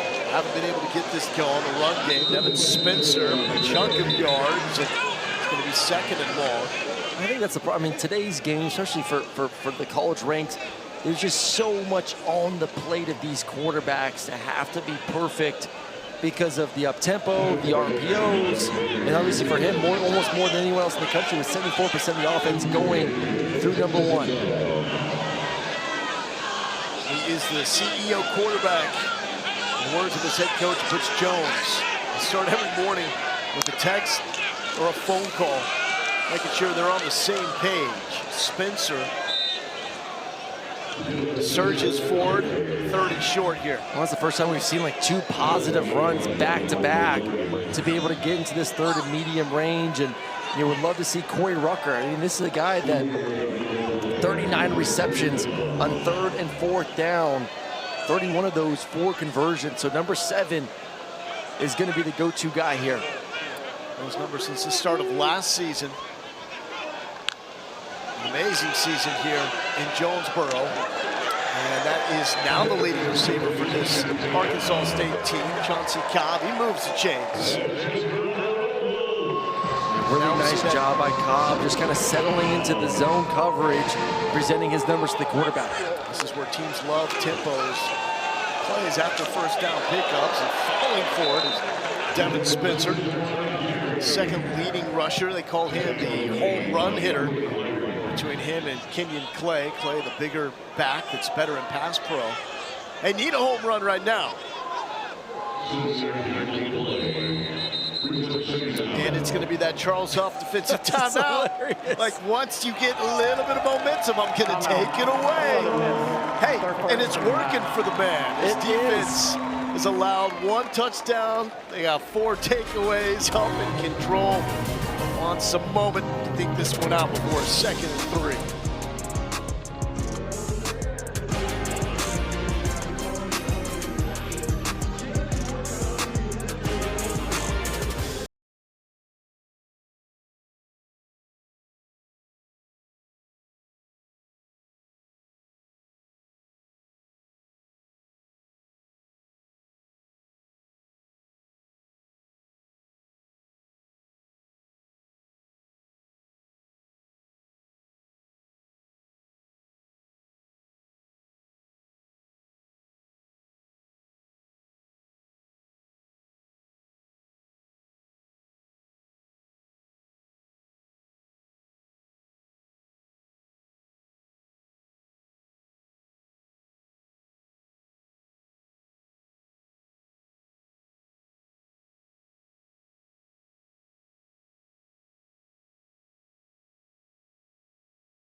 See in the all-new ESPN app, undefeated third-ranked Texas A&M. They're on top of the SEC, taking on 22nd ranked Missouri. Down a couple of quarterbacks, and at 7:30 Eastern, Alabama hosts LSU in T-Town. Texas A&M certainly can afford a loss and still be in that CFP conversation. Bama already with one loss. Not as much wiggle room there, but they have looked lights out. Rayner, lights out run, tripped up by Corey Myron to save some yards. As Rayner, don't forget about his feet 2 games ago, 3 rushing touchdowns against Georgia Southern as he limps off the field. So now both teams going down to second team quarterbacks as Josh Flowers will step in, take the snap. Only attempted 3 passes all season long. They will keep it on the ground, and again, losing footing is Kenyon Clay. Let's see what happened here with Jalen Rayner. Nice run. It looks like he landed on that right shoulder a little awkwardly, and just a message for all quarterbacks to get after the snap. Flowers looking for the end zone, one-on-one. He did it again. Josh Moten, throw the hats on the field. That is a hat trick for the secondary assassin. This place is silent, all because of that man. Ruling on the field is an interception. And a one-hander, I just don't, you're actually finally running the ball with success. Your backup quarterback just got into the game, and now we want to take a shot down the field? I just flabbergasted by the decision to take a shot down the field. Backup quarterback just thrust into that position. And let's go after this defense that now has multiple interceptions on the afternoon. And this offense, once again, with a costly mistake as they're inching their way towards making this a 1-score game. 18 takeaways in the last 5 games. 3 interceptions from Moten in this game. He's got 10 since the start of last year. That is the most in the FBS. Entered this game with 2 picks this season. He's got 5. And one of the 7 starters for the Southern Miss Thundering Herd defense, if you will, that followed Charles Huff from Marshall. It's almost like what Kurt Cignetti did when he left James Madison for Indiana, brought all his Dukes. Yeah. Jump in the bus, fellas. We're going down south. That's how you turn around a program quickly. Braylon Braxton to throw. Check down to Jeffrey Pittman. Tightrope on the sideline. Takes a hit by Trenton Allen-Yow. I love when Zero has the ball in his hands, though. Just such a physical runner. Soft hands. He might have stepped out there a little bit early. A 3rd and medium once again for this offense. And a 3rd and 5. This is where Arkansas State has been sensational after all the turnovers. Only 3 points to show from those turnovers for Southern Miss. Braylon Braxton, middle of the field open. Looking for the tight end, he's got heat. First down pickup.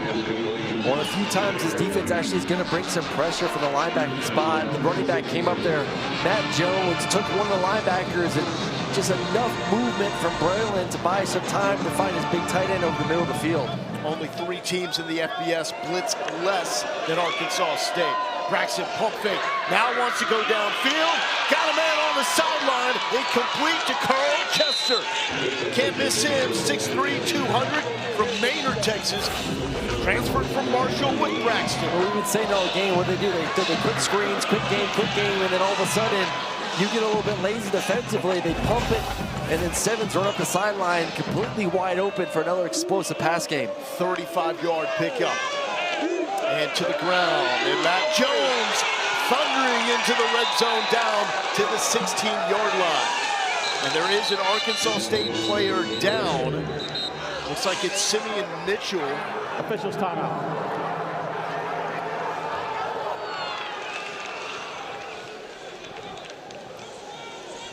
Let's see if this offense can now capitalize and get this football into the end zone and make it a 3-score game. And defensive, they've done a great job in the red zone. I mean, it was the one, really that long screen pass, but in the red area, they found ways to get off the field. So there's a moment for them to kind of collect themselves and understand, hey, we hold them to a field goal here, only a 13-point game, and we're still in it somehow, even with our offense continuing to turn the football over.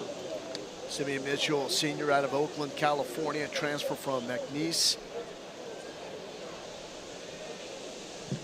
Looks like they are checking out his left ankle or foot as Butch Jones now comes out to check on the nose tackle.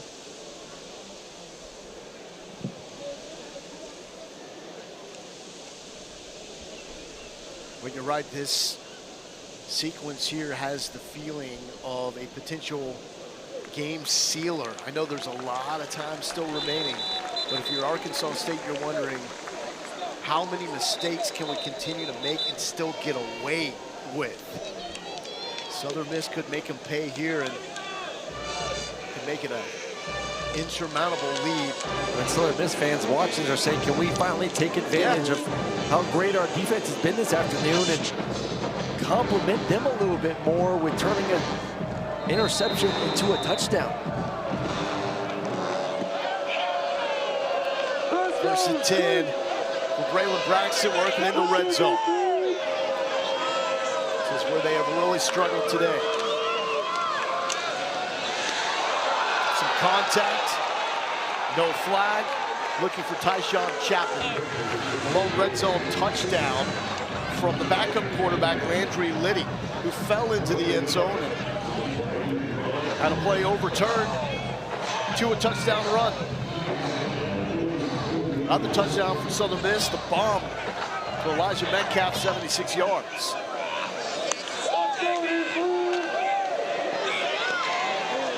It's Matt Jones moving forward for a couple of yards. This is a defense in these third down spots, at least in the first half, got very aggressive, bringing man pressure, so bringing two linebackers, trusting their secondary to make some plays. We'll see if they make any adjustments now. 3rd and 6.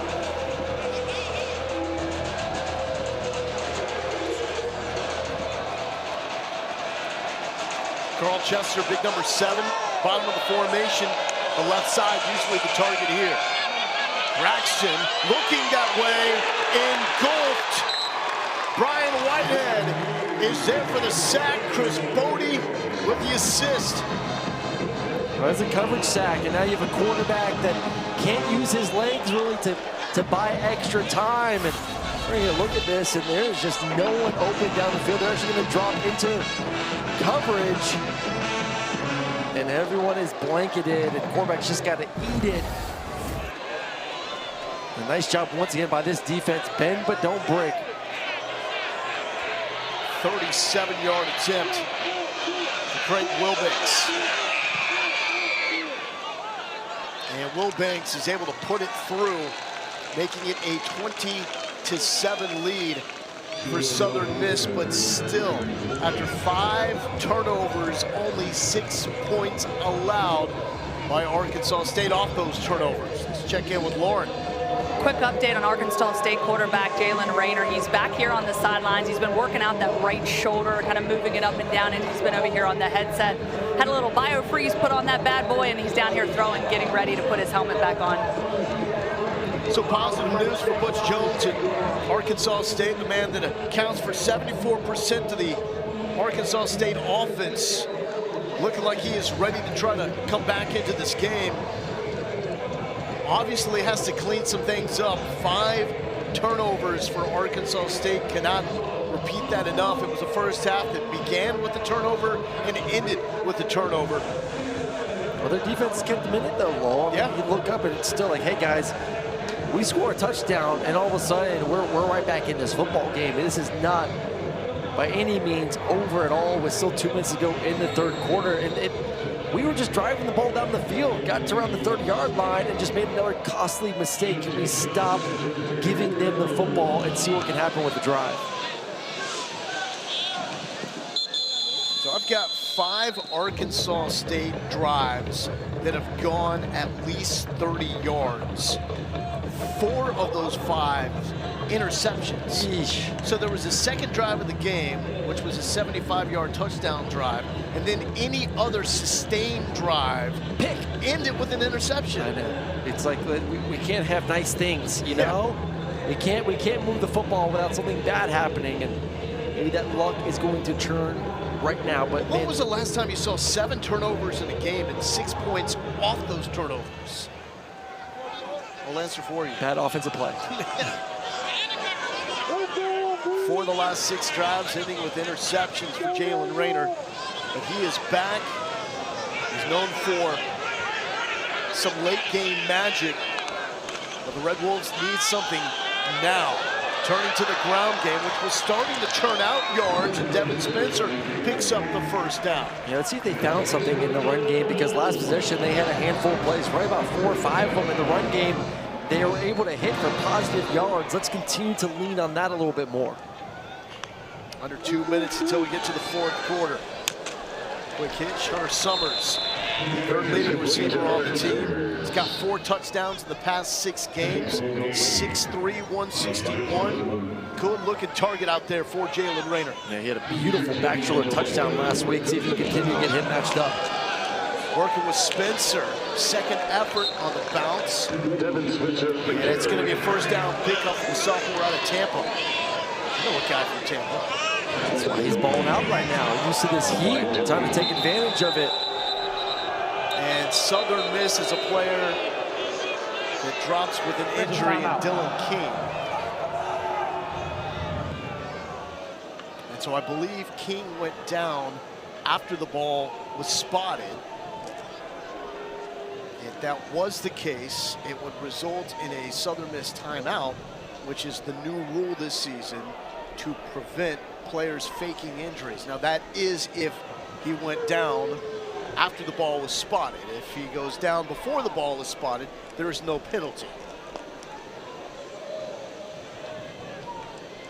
And I love the new rule. I mean, you hated seeing that in years past. All of a sudden, someone's just running along, jogging. Oh, we got to go down. Oh, something happened. So, you need to penalize the defense and defenders and coaching staffs for, especially trying to slow down these tempo offenses that are moving the ball and then all of a sudden have to hit pause. So Dylan King is up, initially holding his left hamstring. It is hot this afternoon. We knew it from the minute we got here. He took a good shot in the back of the helmet. And yeah, so he is down, and that's clear. So he's up, and then, yeah, and he goes down before the ball is spotted, so no timeout is taken from Southern Miss's allotment. And he's looking off the field. In no way, shape, or form saying that that's a situation where King would try to fake an injury, but the rule was put in place to prevent something that was prevalent in this game. And a lot of it came from calls from the sideline, knowing when strategically to go down to stop tempo teams, which Arkansas State is. Josh Flowers checks back in at quarterback for Jalen Rayner. Summers in motion. Quick hit. Chauncey Cobb dropped it. That's a big drop right there. They had it perfectly set up for the screen the outside to number 16. Might have been a touchdown for number 16 if he caught that football, because they had the numbers. You see the stats on Josh Flowers, 6'3", 215.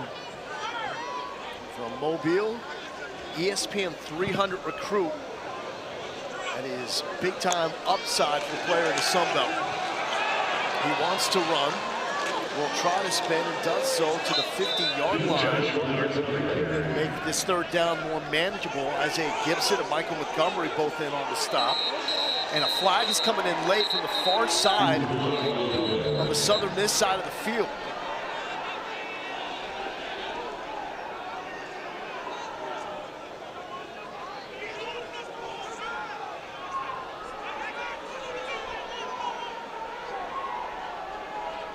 Chirping and pushing and shoving post play. See if it's on both teams or just one of them.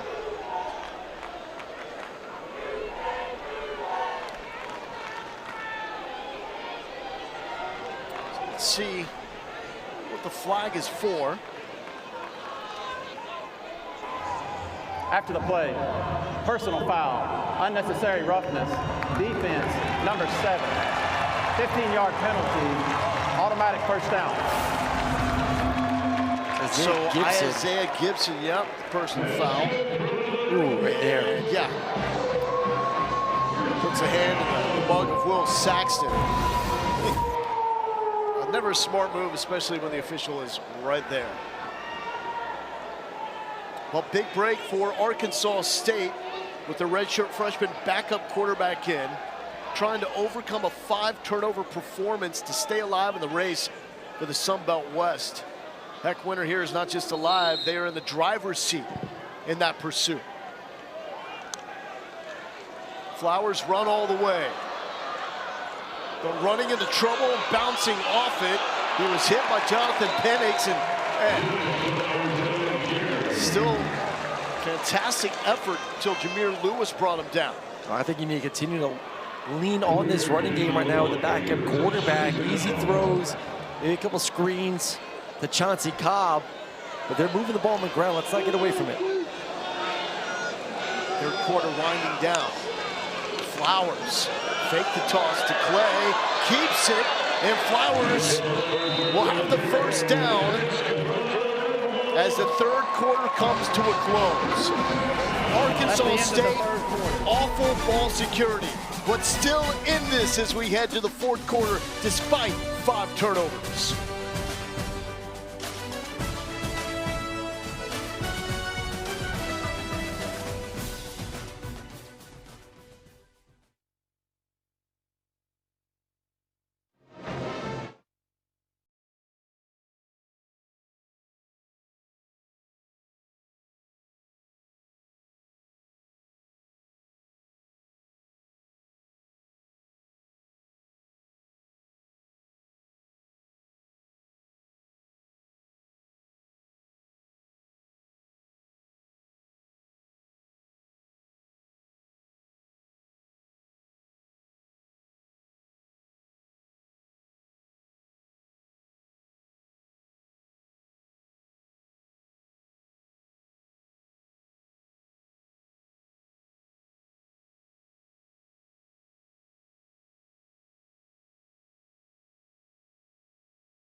got to find a way to finish. Got to play the next best 15 minutes of our life. Thanks, Coach. Thanks.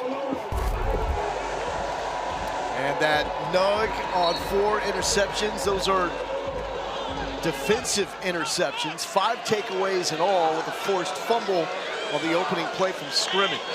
Backup quarterback, redshirt freshman Josh Flowers will keep.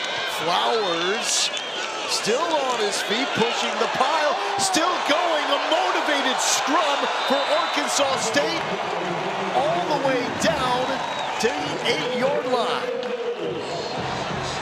I mean, this running attack has really come to life these last 2 possessions with a quarterback run, running backs finding some green space as well. But this freshman quarterback has impressed with his legs the past few plays. Now let's see if they can find a way to get in the end zone with him. 16-yard pickup. Team that really struggles in the red zone. And Kenyon Clay finding a wall. Corey Myrick tried to rip that one free. Isaiah Gibson was called for a critical personal foul to aid this drive for Arkansas State. Is in on the tackle. Well, defensively, I'm selling out. You get a freshman quarterback in there. He's more of a runner. We got to put bodies inside the box and just band up on the outside. Second red zone drive for the Red Wolves. They reached the red zone and scored on the second drive of the game. Freshman, patient run, but Southern Miss just flying to the football with bad intentions down to the 6-yard line. Montgomery with the stop. Third down, here we go. Well, field goal makes it a 10-point game. You really would like a touchdown here if you're Arkansas State. Officials timeout. Now it looks like a Southern Miss football player is down. It's an interesting conversation, too, of is this 4-down territory right now? If you're Arkansas State, really have not been able to drive the ball much inside the red zone in this game. I'm thinking this is 2 plays to get in the end zone. Really don't know if a field goal does much for you. Still keeps you down 2 possessions. So you really got 2 opportunities right now for this offense to still be able to run the football if they want to on this down, if you're going to go for it on 4th. That was Garrett Ponder that was slow to get up. Now walking to the Southern Miss sideline. Both teams have had to rely at times on backup quarterbacks. Landry Liddy replaced Braylon Braxton for Southern Miss, led 2 touchdown drives, and this is Josh Flowers in for Jalen Rayner, who was hurt 2 drives ago, coming down awkwardly on his shoulder. Top spot, the Sun Belt West, hangs in the balance. Leader remains the favorite to win and represent the West in the championship game. 3rd and goal, 11th play of the drive. Flowers to the end zone, caught, the extension is good. Tyler Little reaches out, reaches in, and Arkansas State is right back in the thick of it. First career touchdown pass and a memorable one for Josh Flowers. And a perfectly thrown football, too, in a spot away from the defender. That's why you love the tight end position. Big bodies in the red zone. Nice frame, and look at that. Pressure in his face, able to retreat just a hair to give him the time, and then an accurate ball to the outside. Then 87, Tyler Little does the rest from there to extend to get in the end zone. He was a game-time decision, a little banged up coming into this one. At this point in the season, who's not really? But what a second effort to get into the end zone. And the backup quarterback has made this thing a game. Extra point pending. And it is good. And Arkansas State, despite all the ugliness, down by 6. Well, they need a touchdown. A field goal wasn't going to get it done. Backup quarterback Josh Flowers running the football and then throwing it to get a touchdown to make this a 1-score game.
Welcome back to ESPN All-State Saturday Kickoff. Flo Galindo, Aaron Murray, Lauren Sisler with you from Jonesboro, Arkansas, where Southern Miss leads 2014, but Arkansas State making this one interesting on the back of their backup quarterback, Josh Flowers. Charles Huff and Southern Miss. It was this coaching staff and a lot of these star players that won the Sun Belt a year ago with Marshall came over to Hattiesburg and have worked magic for a team that won a single game a year ago.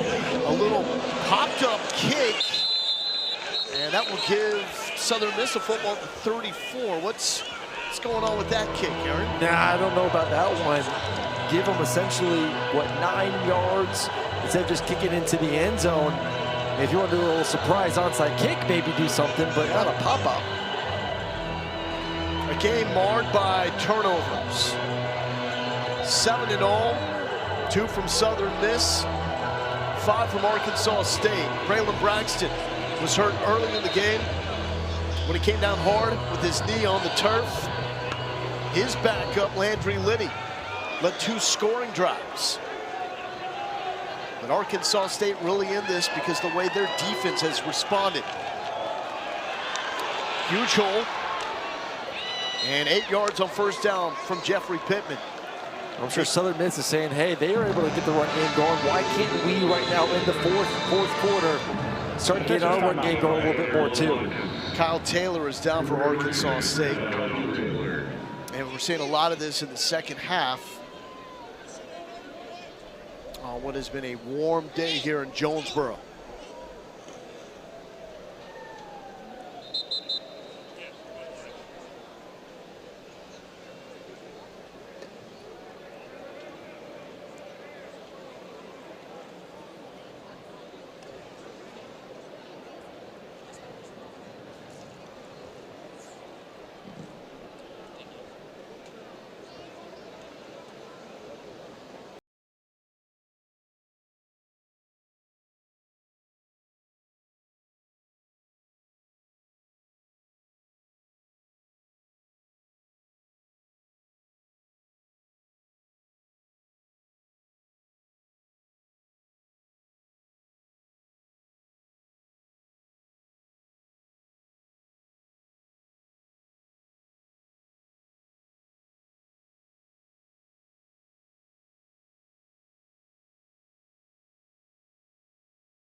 Positive news for Arkansas State. Moments ago, we saw Kyle Taylor walk off the field on his own power.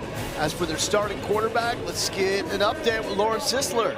Jalen Rayner confirmed an AC joint sprain coming from J.C. Cox over with the Arkansas State radio. He did get an injection, trying to give this thing another shot once the injection kicks in. So Rayner currently in the medical tent being evaluated. We saw him return to the game momentarily. And Josh Flowers, though, on that last drive, led Arkansas State to a touchdown. So we have a whistle before the snap here with 12:52 left to play.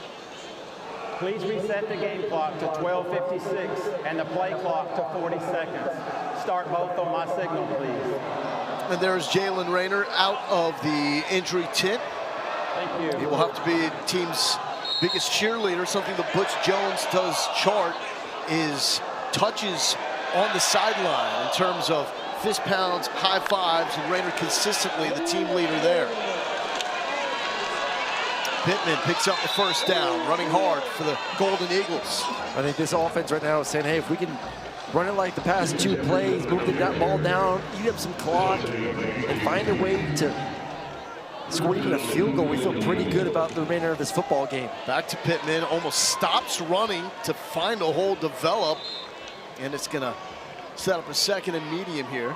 He completely stopped, just patience, found the hole, and then bam, accelerate. That's something you see on tape before the injury is his patience, and then when he's ready to go, that initial burst through the line of scrimmage. And that's back-to-back-to-back positive plays on the ground for this offense.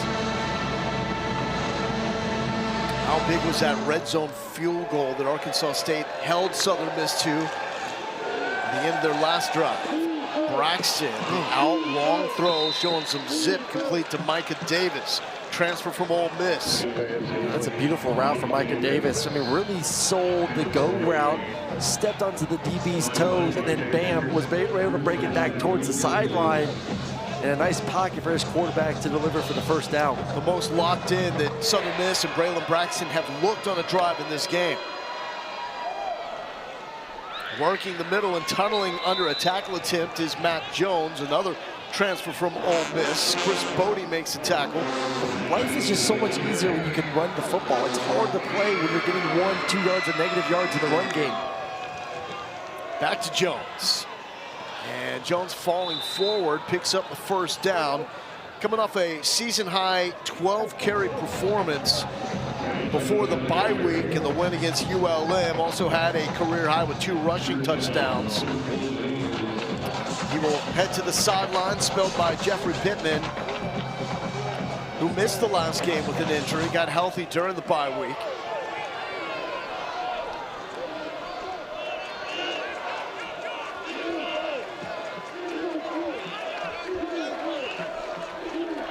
Creeping towards the red zone. First down, Braxton. The comebacker complete to Micah Davis. Essentially almost the same route they just connected on a couple plays ago. They found their matchup there to the boundary with Micah. 5th red zone drive. They have 1 touchdown, 2 field goals on these drives. Nothing there.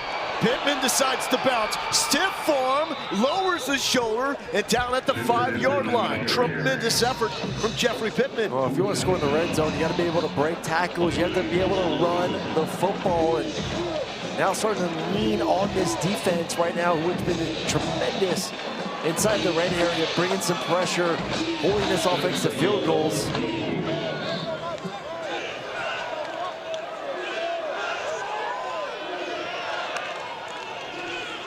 Pittman, left side and through. And just when Arkansas State was feeling good, Southern Miss with a dagger. There is a flag. Holding, offense, number 56, 10-yard penalty. It's 2nd down. That was a late flag. Yeah. Very, very late flag. He's going to be on the left guard, Greg Nunnery.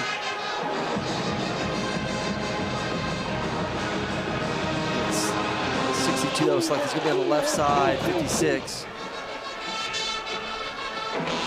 It's actually on 62.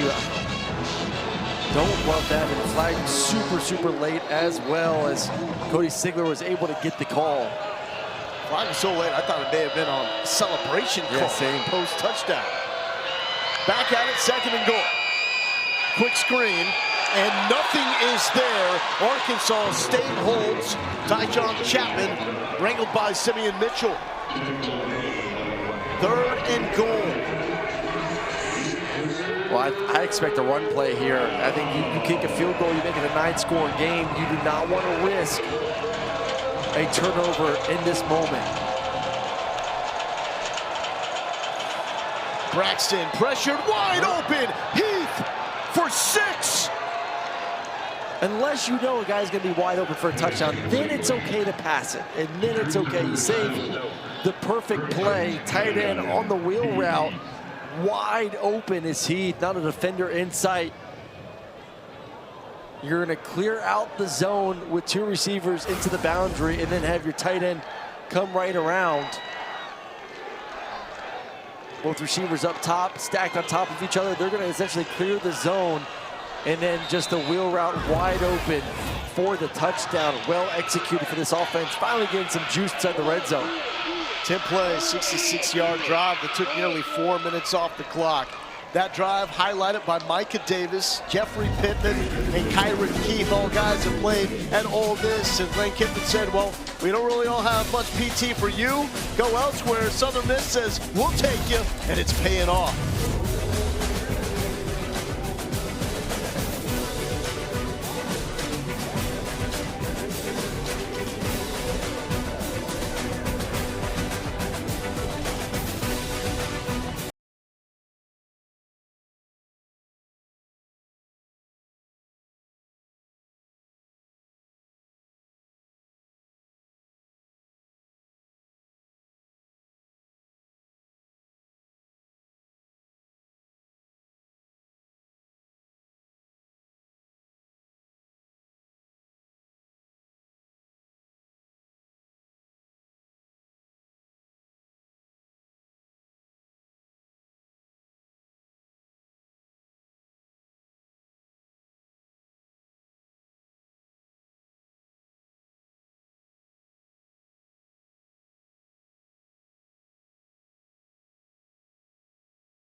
Southern Miss with a 56% chance to win the West.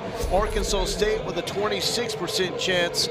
Whoever wins this game can clinch the West by winning out. They control their own destiny with that oh-so-popular phrase once it comes to November in college football. Troy is technically still alive.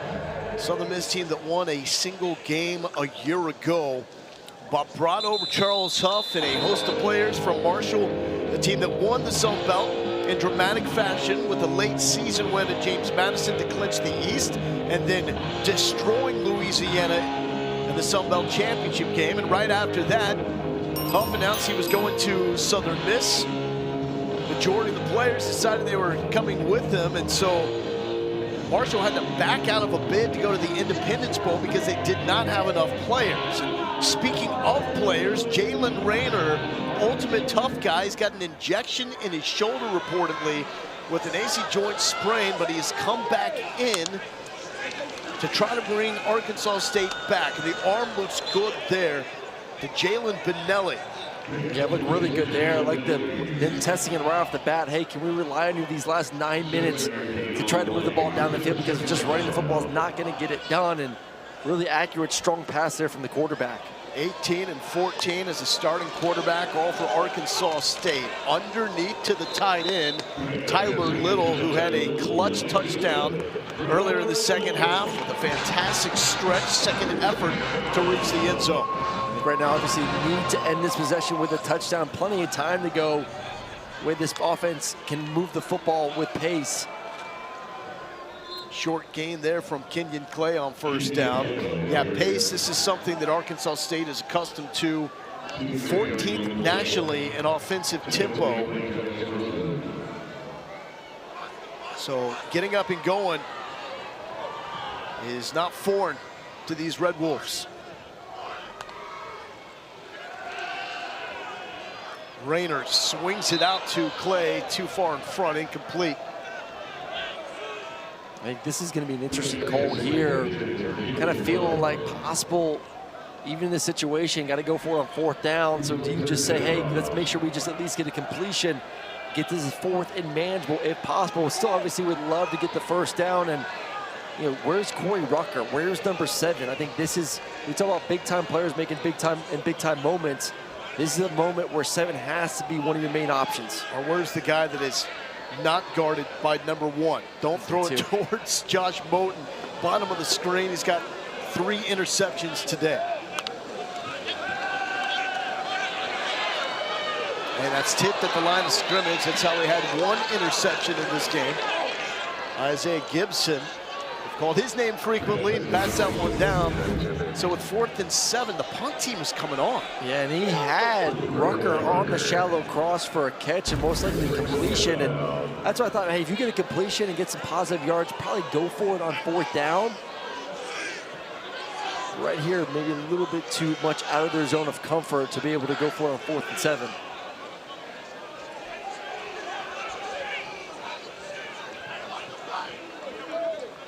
Waller to punt.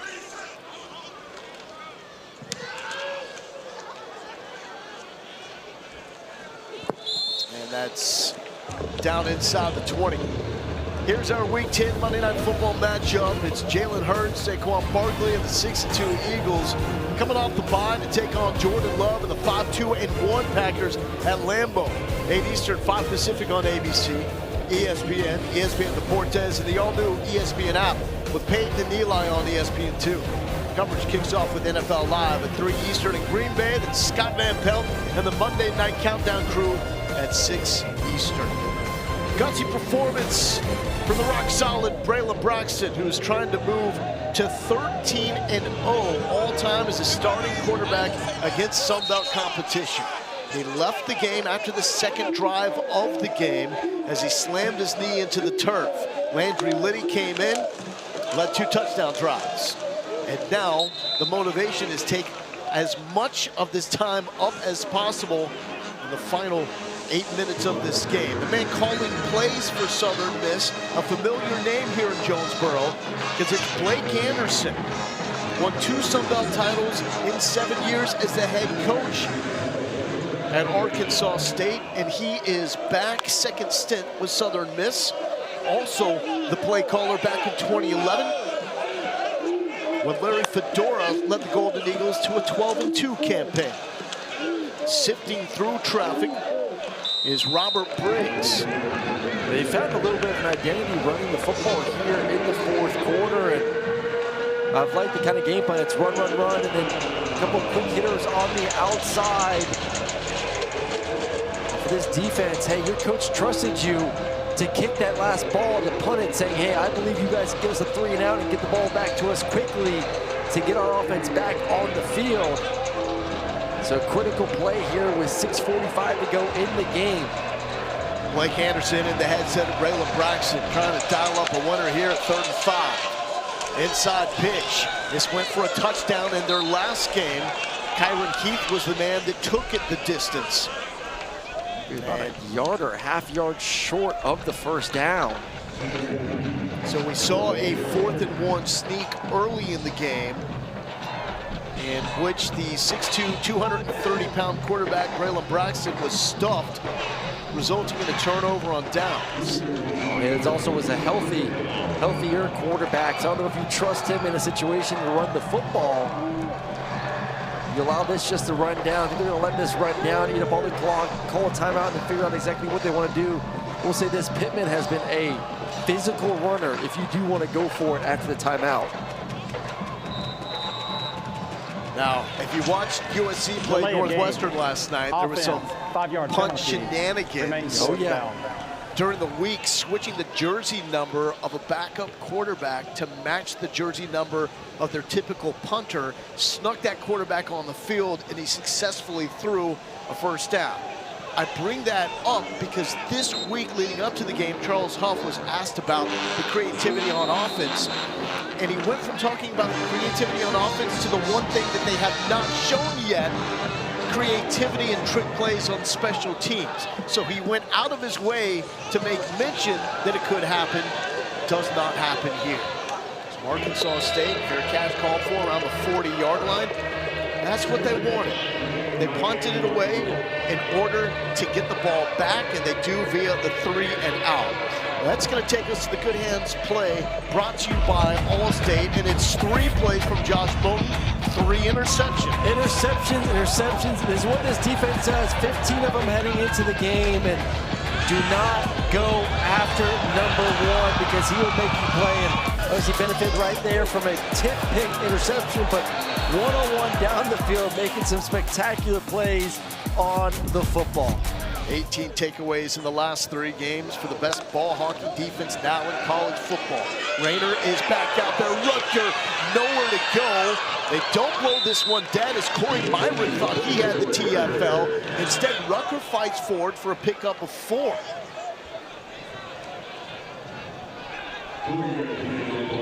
And Myrick is still down. He's remained down since attempting to make that tackle.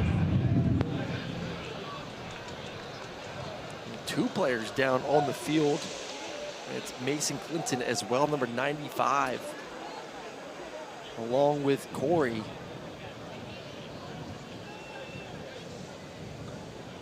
And still you look up, so let's kind of play out the situation down 27-14. Yeah. Is Arkansas State right now. You got to score, and you got to score fast. I mean, you would love to score sometime before that 4-minute mark. You still got 3 timeouts plus the 2-minute timeout after that, but you want to be able to save yourself an opportunity, maybe give a first down, but then get the ball back to drive down and have to obviously score a touchdown to then win the football game as well. So gonna need to take some shots down the field and score. Like I said, would love it within the next minute and 30 seconds. Trying to make this a 1-score game where Arkansas is a lead under Butch Jones. Rayner with time. Into traffic. Is it caught? Yes, it is. Hunter Summers continues a standout stretch here for Arkansas State. Now they want to go fast. Go back and take a look at this catch. The ruling on the field is a completed pass. The previous play is under video review. So taking a look to see if that catch was indeed made by Hunter Summers.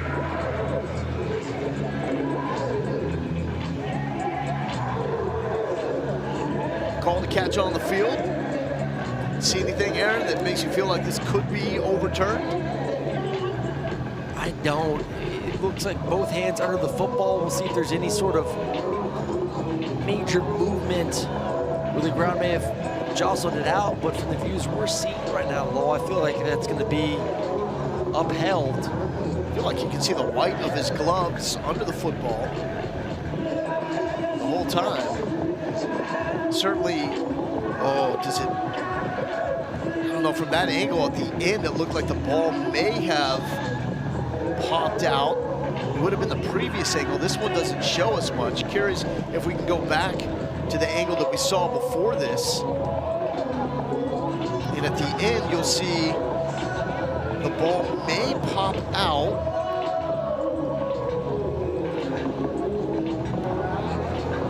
But even if it does, I don't think he lost control. The ruling on the field is upheld. First down. Critical first down conversion there for Arkansas State. Mentioned the brilliance for Butch Jones in one-score games. Since the start of last season, the Red Wolves are 9-3 in games decided by one score. Only Arizona State has more wins in close games in that stretch. 4:47 left to go. Arkansas State down 27-14. Losers basically eliminated the race for the Sun Belt West. Red Wolves have 3 timeouts and the 2-minute timeout to work with. Jalen Rayner, who was knocked out of the game a few drives ago, landing awkwardly on his shoulder. I'll say this right now, but ever since getting the shot, he has looked good throwing the football, so I don't think there's any question of can he push it down the field right now. To the tight end, soft hand showing off by Tyler Fortenberry. That's a first down pickup. When Rayler went out, Josh Flowers was ready. Led a touchdown drive. Capped with the other tight end, Tyler Little scoring. On the ground, left side. Devin Spencer not finding too much daylight. Michael Montgomery makes a stop. He just scored though, man. That clock continues to tick, tick, Yeah. tick, tick, tick, tick, tick, tick, tick. Like, you gotta start taking some shots. One thing that Arkansas State really lacks offensively, the big play. It's not part of their offensive DNA.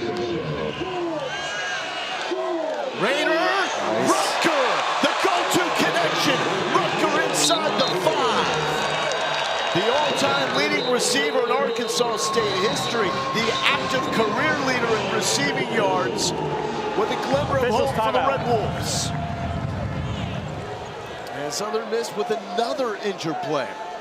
A lot of injuries somehow in the second half. But we said it, you needed an explosive play through the air. And on cue comes Corey Rucker. Beautifully thrown football up and over those second-level defenders. And then the physicality to keep turning to get inside the 5-yard line. That's Jaden McKinney. I love it. They're 98 started jogging off the field. They go, oh, wait, slow down, slow down, slow down. I mean, come on. Like, let's be a little less obvious about what we're doing over here. With that catch, Rutger now has 100 receiving yards in this game. He needs 22 more to pass Sam Pinckney for the most in the history of the Sun Belt Conference. More importantly, just someone needs to find the end zone to keep Arkansas State in this game with 3:26 left. Winner of this game controls its destiny in the Sun Belt West. Loser pretty much done. Rayner looks right, looks back left, back in the end zone. Touchdown! Red Wolves still in this. Jalen Benelli finding the end zone.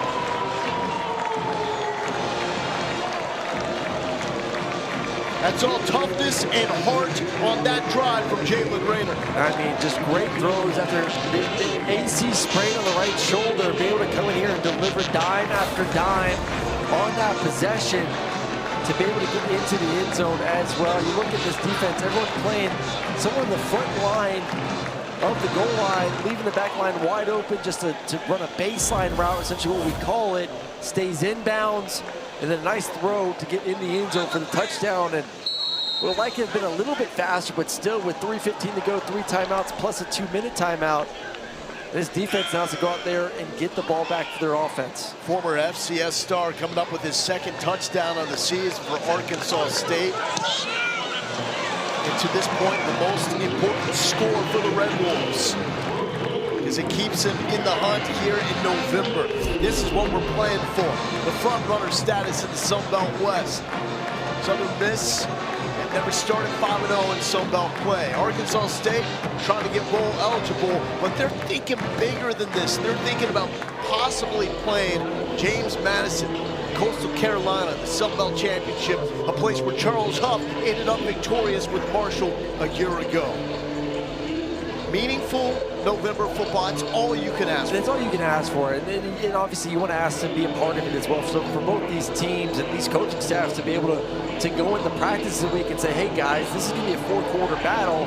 And guess what? You win this game, you have an opportunity to be in the driver's seat. Not in the building, you will be in the driver's seat for the conference championship game, so they knew what this game was going to mean, and obviously going to be a four-quarter battle. Now number 69 for Southern Butch Miss. Jones and Arkansas State, 4 straight wins, longest winning streak for the program since before he arrived, 2019. For Southern Miss, Charles Huff, 6-2, best record through 8 games since 2011, when Larry Fedora led the Golden Eagles to a 12-2 mark. Fedora then leapfrogged all the way to the head coaching gig at UNC. Season number 1 for Charles Huff at Southern Miss after 1 win for the Golden Eagles a year ago. Fair catch called for by Micah Davis. So 3:15 left. Arkansas State is working with 3 timeouts plus the 2-minute timeout.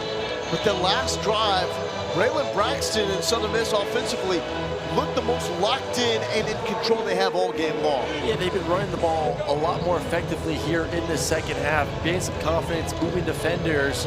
And obviously what they're going to do right now is run the football with Jeffrey Pittman, who has been super dynamic and physical in the run game. So defensively, I expect heavy linebackers and safeties getting involved early, which means these DBs are going to be locked up one-on-one the outside.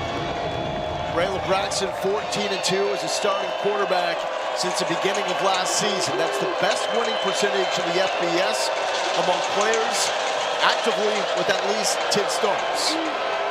To the ground, Pittman, fantastic surge, takes it 5 yards to the 30-yard line. Well, the nice play about that first run is you made the defense then and the coaching staff question, do we want to use a timeout? So now you're going to get an opportunity to waste 40 seconds off this clock because of the success on that first down run.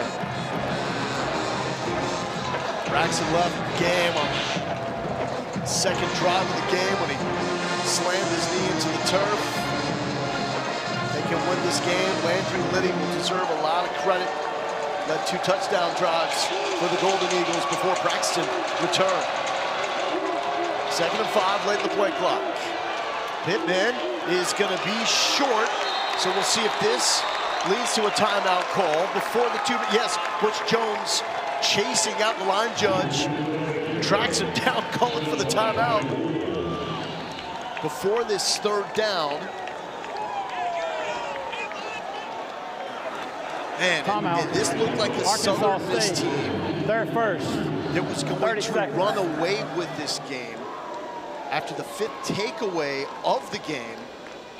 But Arkansas State was able to survive that surge because after the 5th takeaway, they held Southern Miss to a red zone field goal. That field goal is the reason why it's even in conversation right now that Arkansas State could get this win. Let's be honest, I mean, it's been the defense. It has been the defense. The offense has kind of found its identity to create enough plays and get in the end zone, have kept them in it after all the turnovers that occurred in the first half. I mean, you look at it, this should not have been a ball game, but defensively over and over again, especially in the red area, have found a way to get off the field to now give us what could be a game-defining play right now on 3rd down and short.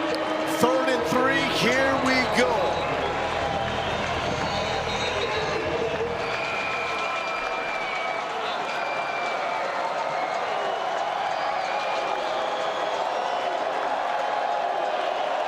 Southern Miss, 6 for 15 on the money down. This the biggest of the day.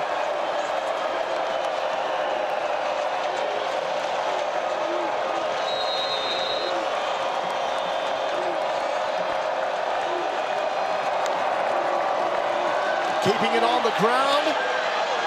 The forward body lean, good for the 1st down. Jeffrey Pittman moving the chains. It is so good to have number 0 back. If you're a Southern Miss fan, he has been a huge addition, back healthy in this ball game in critical situations just like that. 6'1", 215, and we are feeling it. I mean, look at the offensive line too, and tight end Heath, number 88, getting involved in the run game. But you give number 0 the ability to get downhill with his size, he's going to find a way to get in the end zone. Something about this Southern Miss team, and teams coached by Charles Huff, tough to describe what they do, other than this, they win. They just simply find a way to win football games and when it matters most here in the month of November. And he looks like a completely different man compared to my interactions with him a year ago when he was at Marshall. It looked like every week was a fight.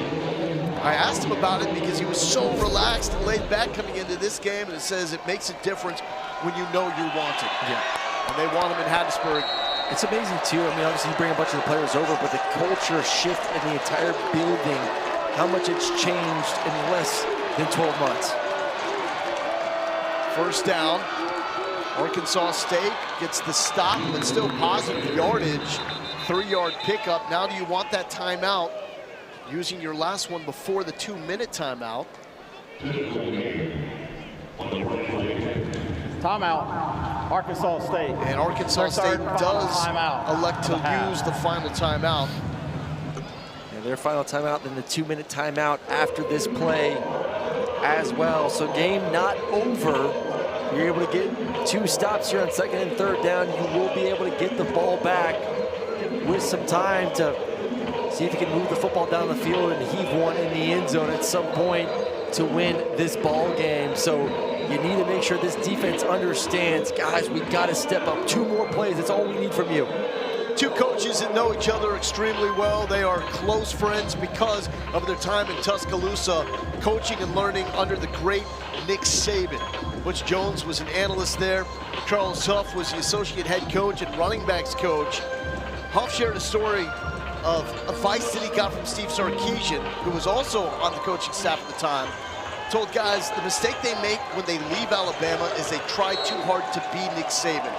Follow his principles, but be yourself. And not much there for Jeffrey Pittman, as both these coaches, Charles Huff and Butch Jones, have learned to be confident in their own skin.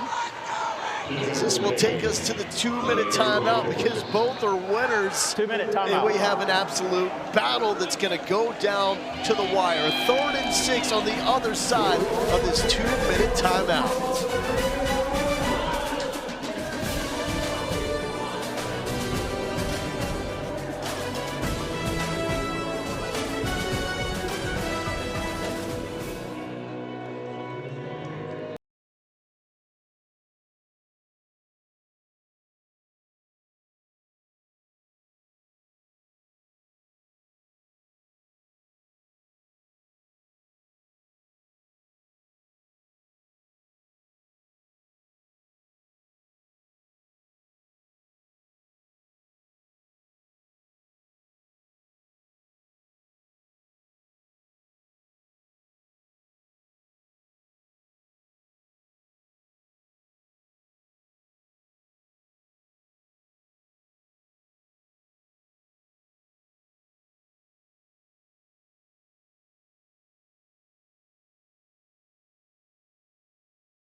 Major ramifications here in the Sun Belt West.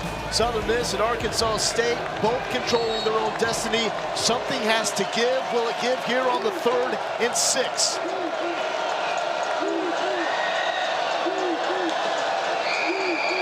Into the hands of Jeffrey Pittman.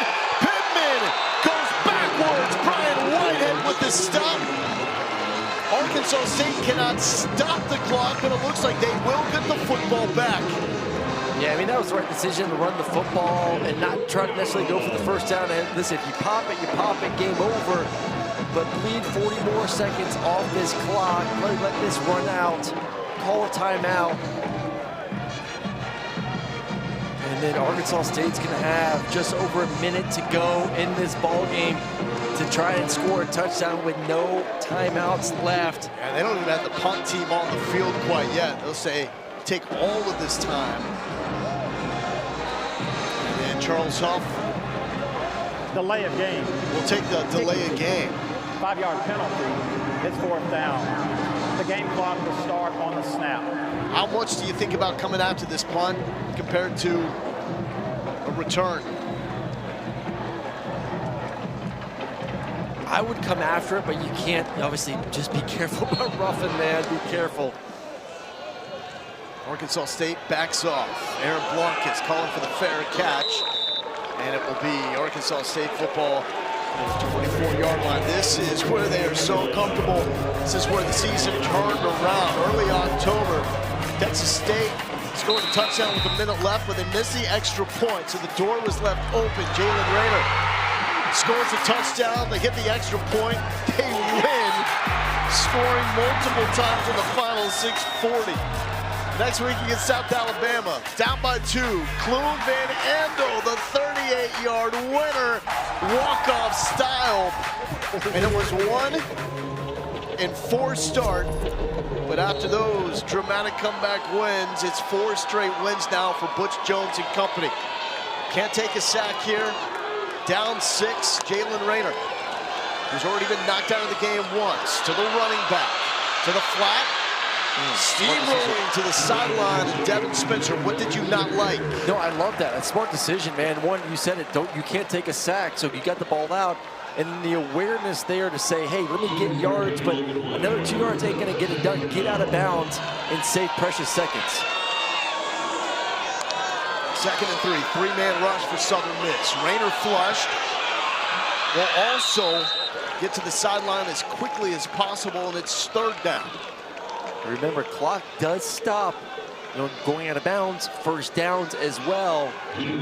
So don't be afraid to throw the ball over the middle of the field. If they're gonna play too high safety, see if you can throw right between them to try to hit some explosive plays. You're gonna need a few 10 to 15 yarders.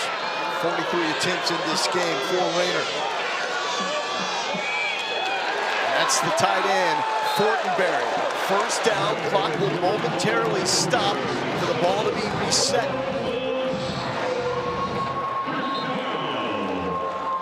And now it's running. Under 50. Rayner, clean pocket, wants it! One-on-one coverage, a bump, and a flag. Jonathan Penix got into Hunter Summers.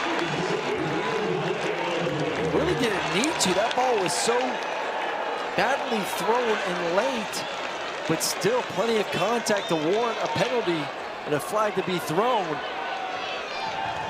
Pass interference. Defense, number 11. 15-yard penalty. It's automatic first down. I mean, we said, hey, you need 15 to 20-yard plays. He'll take a 15-yard pass interference penalty as well. And you see the physical play there towards the end.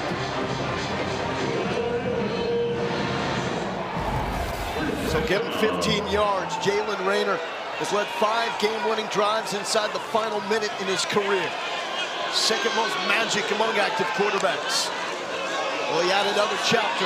Flush, climbing in the pocket. The slide can't afford that. The clock will continue to run. Arkansas State has to book it back on sides. Get everybody set. To the sideline, gotta get out of bounds, and Pinelli does. wasted opportunity. It wasted opportunity, but not much you can do there unless you just throw the ball out of bounds, but you risk a penalty as well. So I like the fact that they're able to get back to the line of scrimmage, snap the football, catch it, and get out of bounds. You would love a nice big play here and then start taking some shots. I mean, if you could get 2 shots in the end zone, it's a big plus. And Southern Miss wants to use one of their remaining 2 timeouts.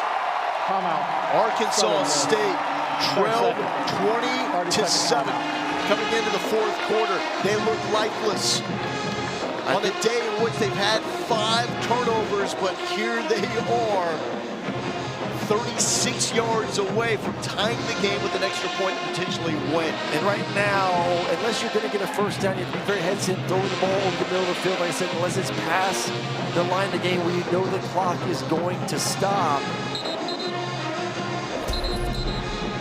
And then you have to also keep everyone aware, like, hey, if there's something that happens, get ready, hustle, and get ready to spike the football. If this is a completion inbounds one way or the other, if you get the first down or not, most likely going to spike the ball on the next snap. James Madison won today. They remain the leader in the Sun Belt East. Southern Miss and Arkansas State, the leaders in the West. If the winner of this game wins out, they clinch the West and will go to the Sun Belt Championship game. 21 seconds left, no timeouts remaining for Arkansas State. Rayner, plenty of time, downfield, up, bobbled, nearly picked off, a dangerous pass. Anthony Richard almost ended up with that one, but Josh Moten broke it up. Moten already has 3 interceptions today. That ball just hung up there. You have to take some risks in this situation, and luckily for them, most of those have been gone to the defense in this game. And one positive for the offense right now, Josh Moten is out of the ball game. Helmet came off in that play, and plus he's limping off the field. So at least you have to deal with number 1 for a play. So Dylan Keene comes in. And where is number 7 on the field? Right side of the formation, top of the screen. That's the all-time leading receiver in Arkansas State history. Pressure. He's open. Rutger makes the catch. Inside the 15. Gotta clock it. 7 seconds remaining. It will pause until the ball is reset.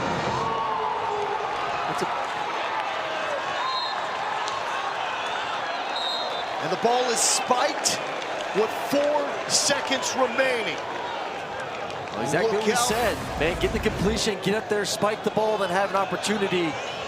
And man, just got it off on the dig route to number 7 across the middle of the field. 5 seconds. 5 seconds. And how about that? Clock. With that catch, Corey Rutger breaks the Sun Belt record for most receiving yards in a career. More importantly, he gives Arkansas State a shot. But you have 1 shot with 4 seconds left. Where does this ball need to go?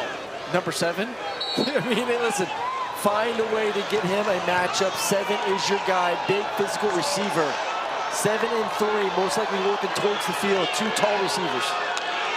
Rutger, slot on the right side.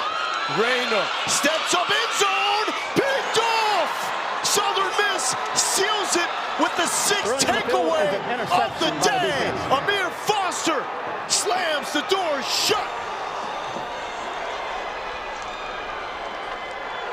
He says night-night. Southern Miss controls its destiny in the Sun Belt West.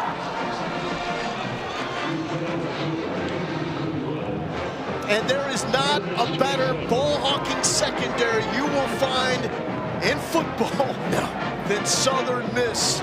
They've done it the entire game, found ways in the secondary, bend but don't break, and create turnovers, and that was the most fitting way for this game to end, for this defense to find a way once again to come out of it with the ball in their hands with yet another interception. And terrific job by this offense to fight its way down the field and give themselves an opportunity late in this ball game, but just not enough, unfortunately. And Southern Miss now on top of their side of the conference. 5-0 in the Sun Belt. First 5-0 conference record for Southern Miss since 2003, when they went 8-0 in Conference USA play. At the moment, both looking like two teams are on a crash course to meet in the Sun Belt Championship. James Madison and Southern Miss. With the loss, Arkansas State falls to 5-5 overall. They see their 4-game winning streak snapped, 4-2 in Sun Belt play. Troy is still in the mix, but all Southern Miss has to do is win the remaining games. Texas State, South Alabama, Troy, and they will move to the Sun Belt Championship game where Charles Huff, and a big part of this team, won it all with Marshall a season ago. Now Lawrence Sisler is with the victorious head coach. Coach Huff, you get out of here with a win on the road, 27-21. Obviously, the defense, a huge storyline today. Amir stepping up, grabbing that interception in the end zone. Speak to the strength of the defense and how they put this one away. Yeah, well, God is good. He definitely shined on us today. We're a gritty group. You know, our process works. Heck of a job by the defense. We were struggling offensively. Defense took the strain off today. We said turnovers and explosive plays was going to be the difference. We won the turnover battle. We won the game. Braylon Braxton obviously dealing with the knee injury. Landry comes in and fills in for him in a time of need. What did you see from your offense, just that grit to continue producing? We got some warriors. He was obviously limited moving, not ridiculously, but he was limited moving, but he wanted to go. Team rallied around him and needed some guys to step up and make some plays. We got to find a way to end the game with the ball. We've done it before, but we got to do a better job of that. We hurt ourselves way too early in the game with penalties and behind the sticks. We got a lot of stuff to clean up, but definitely happy for the win. All right, let's bring in your quarterback here. Braylon, come on in here. Way to get the win, way to get the finish today. How you feeling, man? You obviously dealing with a little bit of the injury, but you got the job done. Yeah, you know, winning makes it feel a little bit better. Got to get to the training room right when we get back to the facility, but this was a huge team win for us, especially to come into hostile territory and be able to pull out a win against a very quality opponent, a well-coached group of guys. You know, just I love our team, man. When you had to sit out for a couple drives there, what did you see in your backup quarterback being able to step up and take care of business? I saw what I see every single day in practice. Landry's more than ready for the moment. He came in and executed a rushing touchdown and a passing touchdown. Like, shoot, he gave the game. He gave the game back to me better than I gave it to him. So, you know, major shout out to my man Landry. All right, and we'll leave with this. You obviously followed your coach here to Southern Miss to enjoy this opportunity. What is it about this team that continues to give you confidence that Eaton can get this done in the Sun Belt? Just the way we play for each other. Like, you can see, like, on that last drive right there, every single offensive player is off the bench talking to our defense like, we need this, y'all boys. Like, we need it. Like, we just play for each other, man. And I don't really feel like anybody else can match our chemistry as a team. And I feel like that's what separates us from every other team in this division. All right, Braylon, enjoy this one. Congratulations. Lowell? That dude simply wins, moving to 15-2 as a starting quarterback since the beginning of last season. That's the best winning percentage in the FBS, but it's the defense. And oh boy, a nasty one at that for Southern Miss. Amir Foster sealed this thing with the interception. 6 takeaways. That's right, 6 takeaways. Southern Miss in the driver's seat in the Sun Belt West. For Aaron Murray and Lawrence Sisler, I'm Lowell Galindo. Thank you so much for watching from Jonesboro.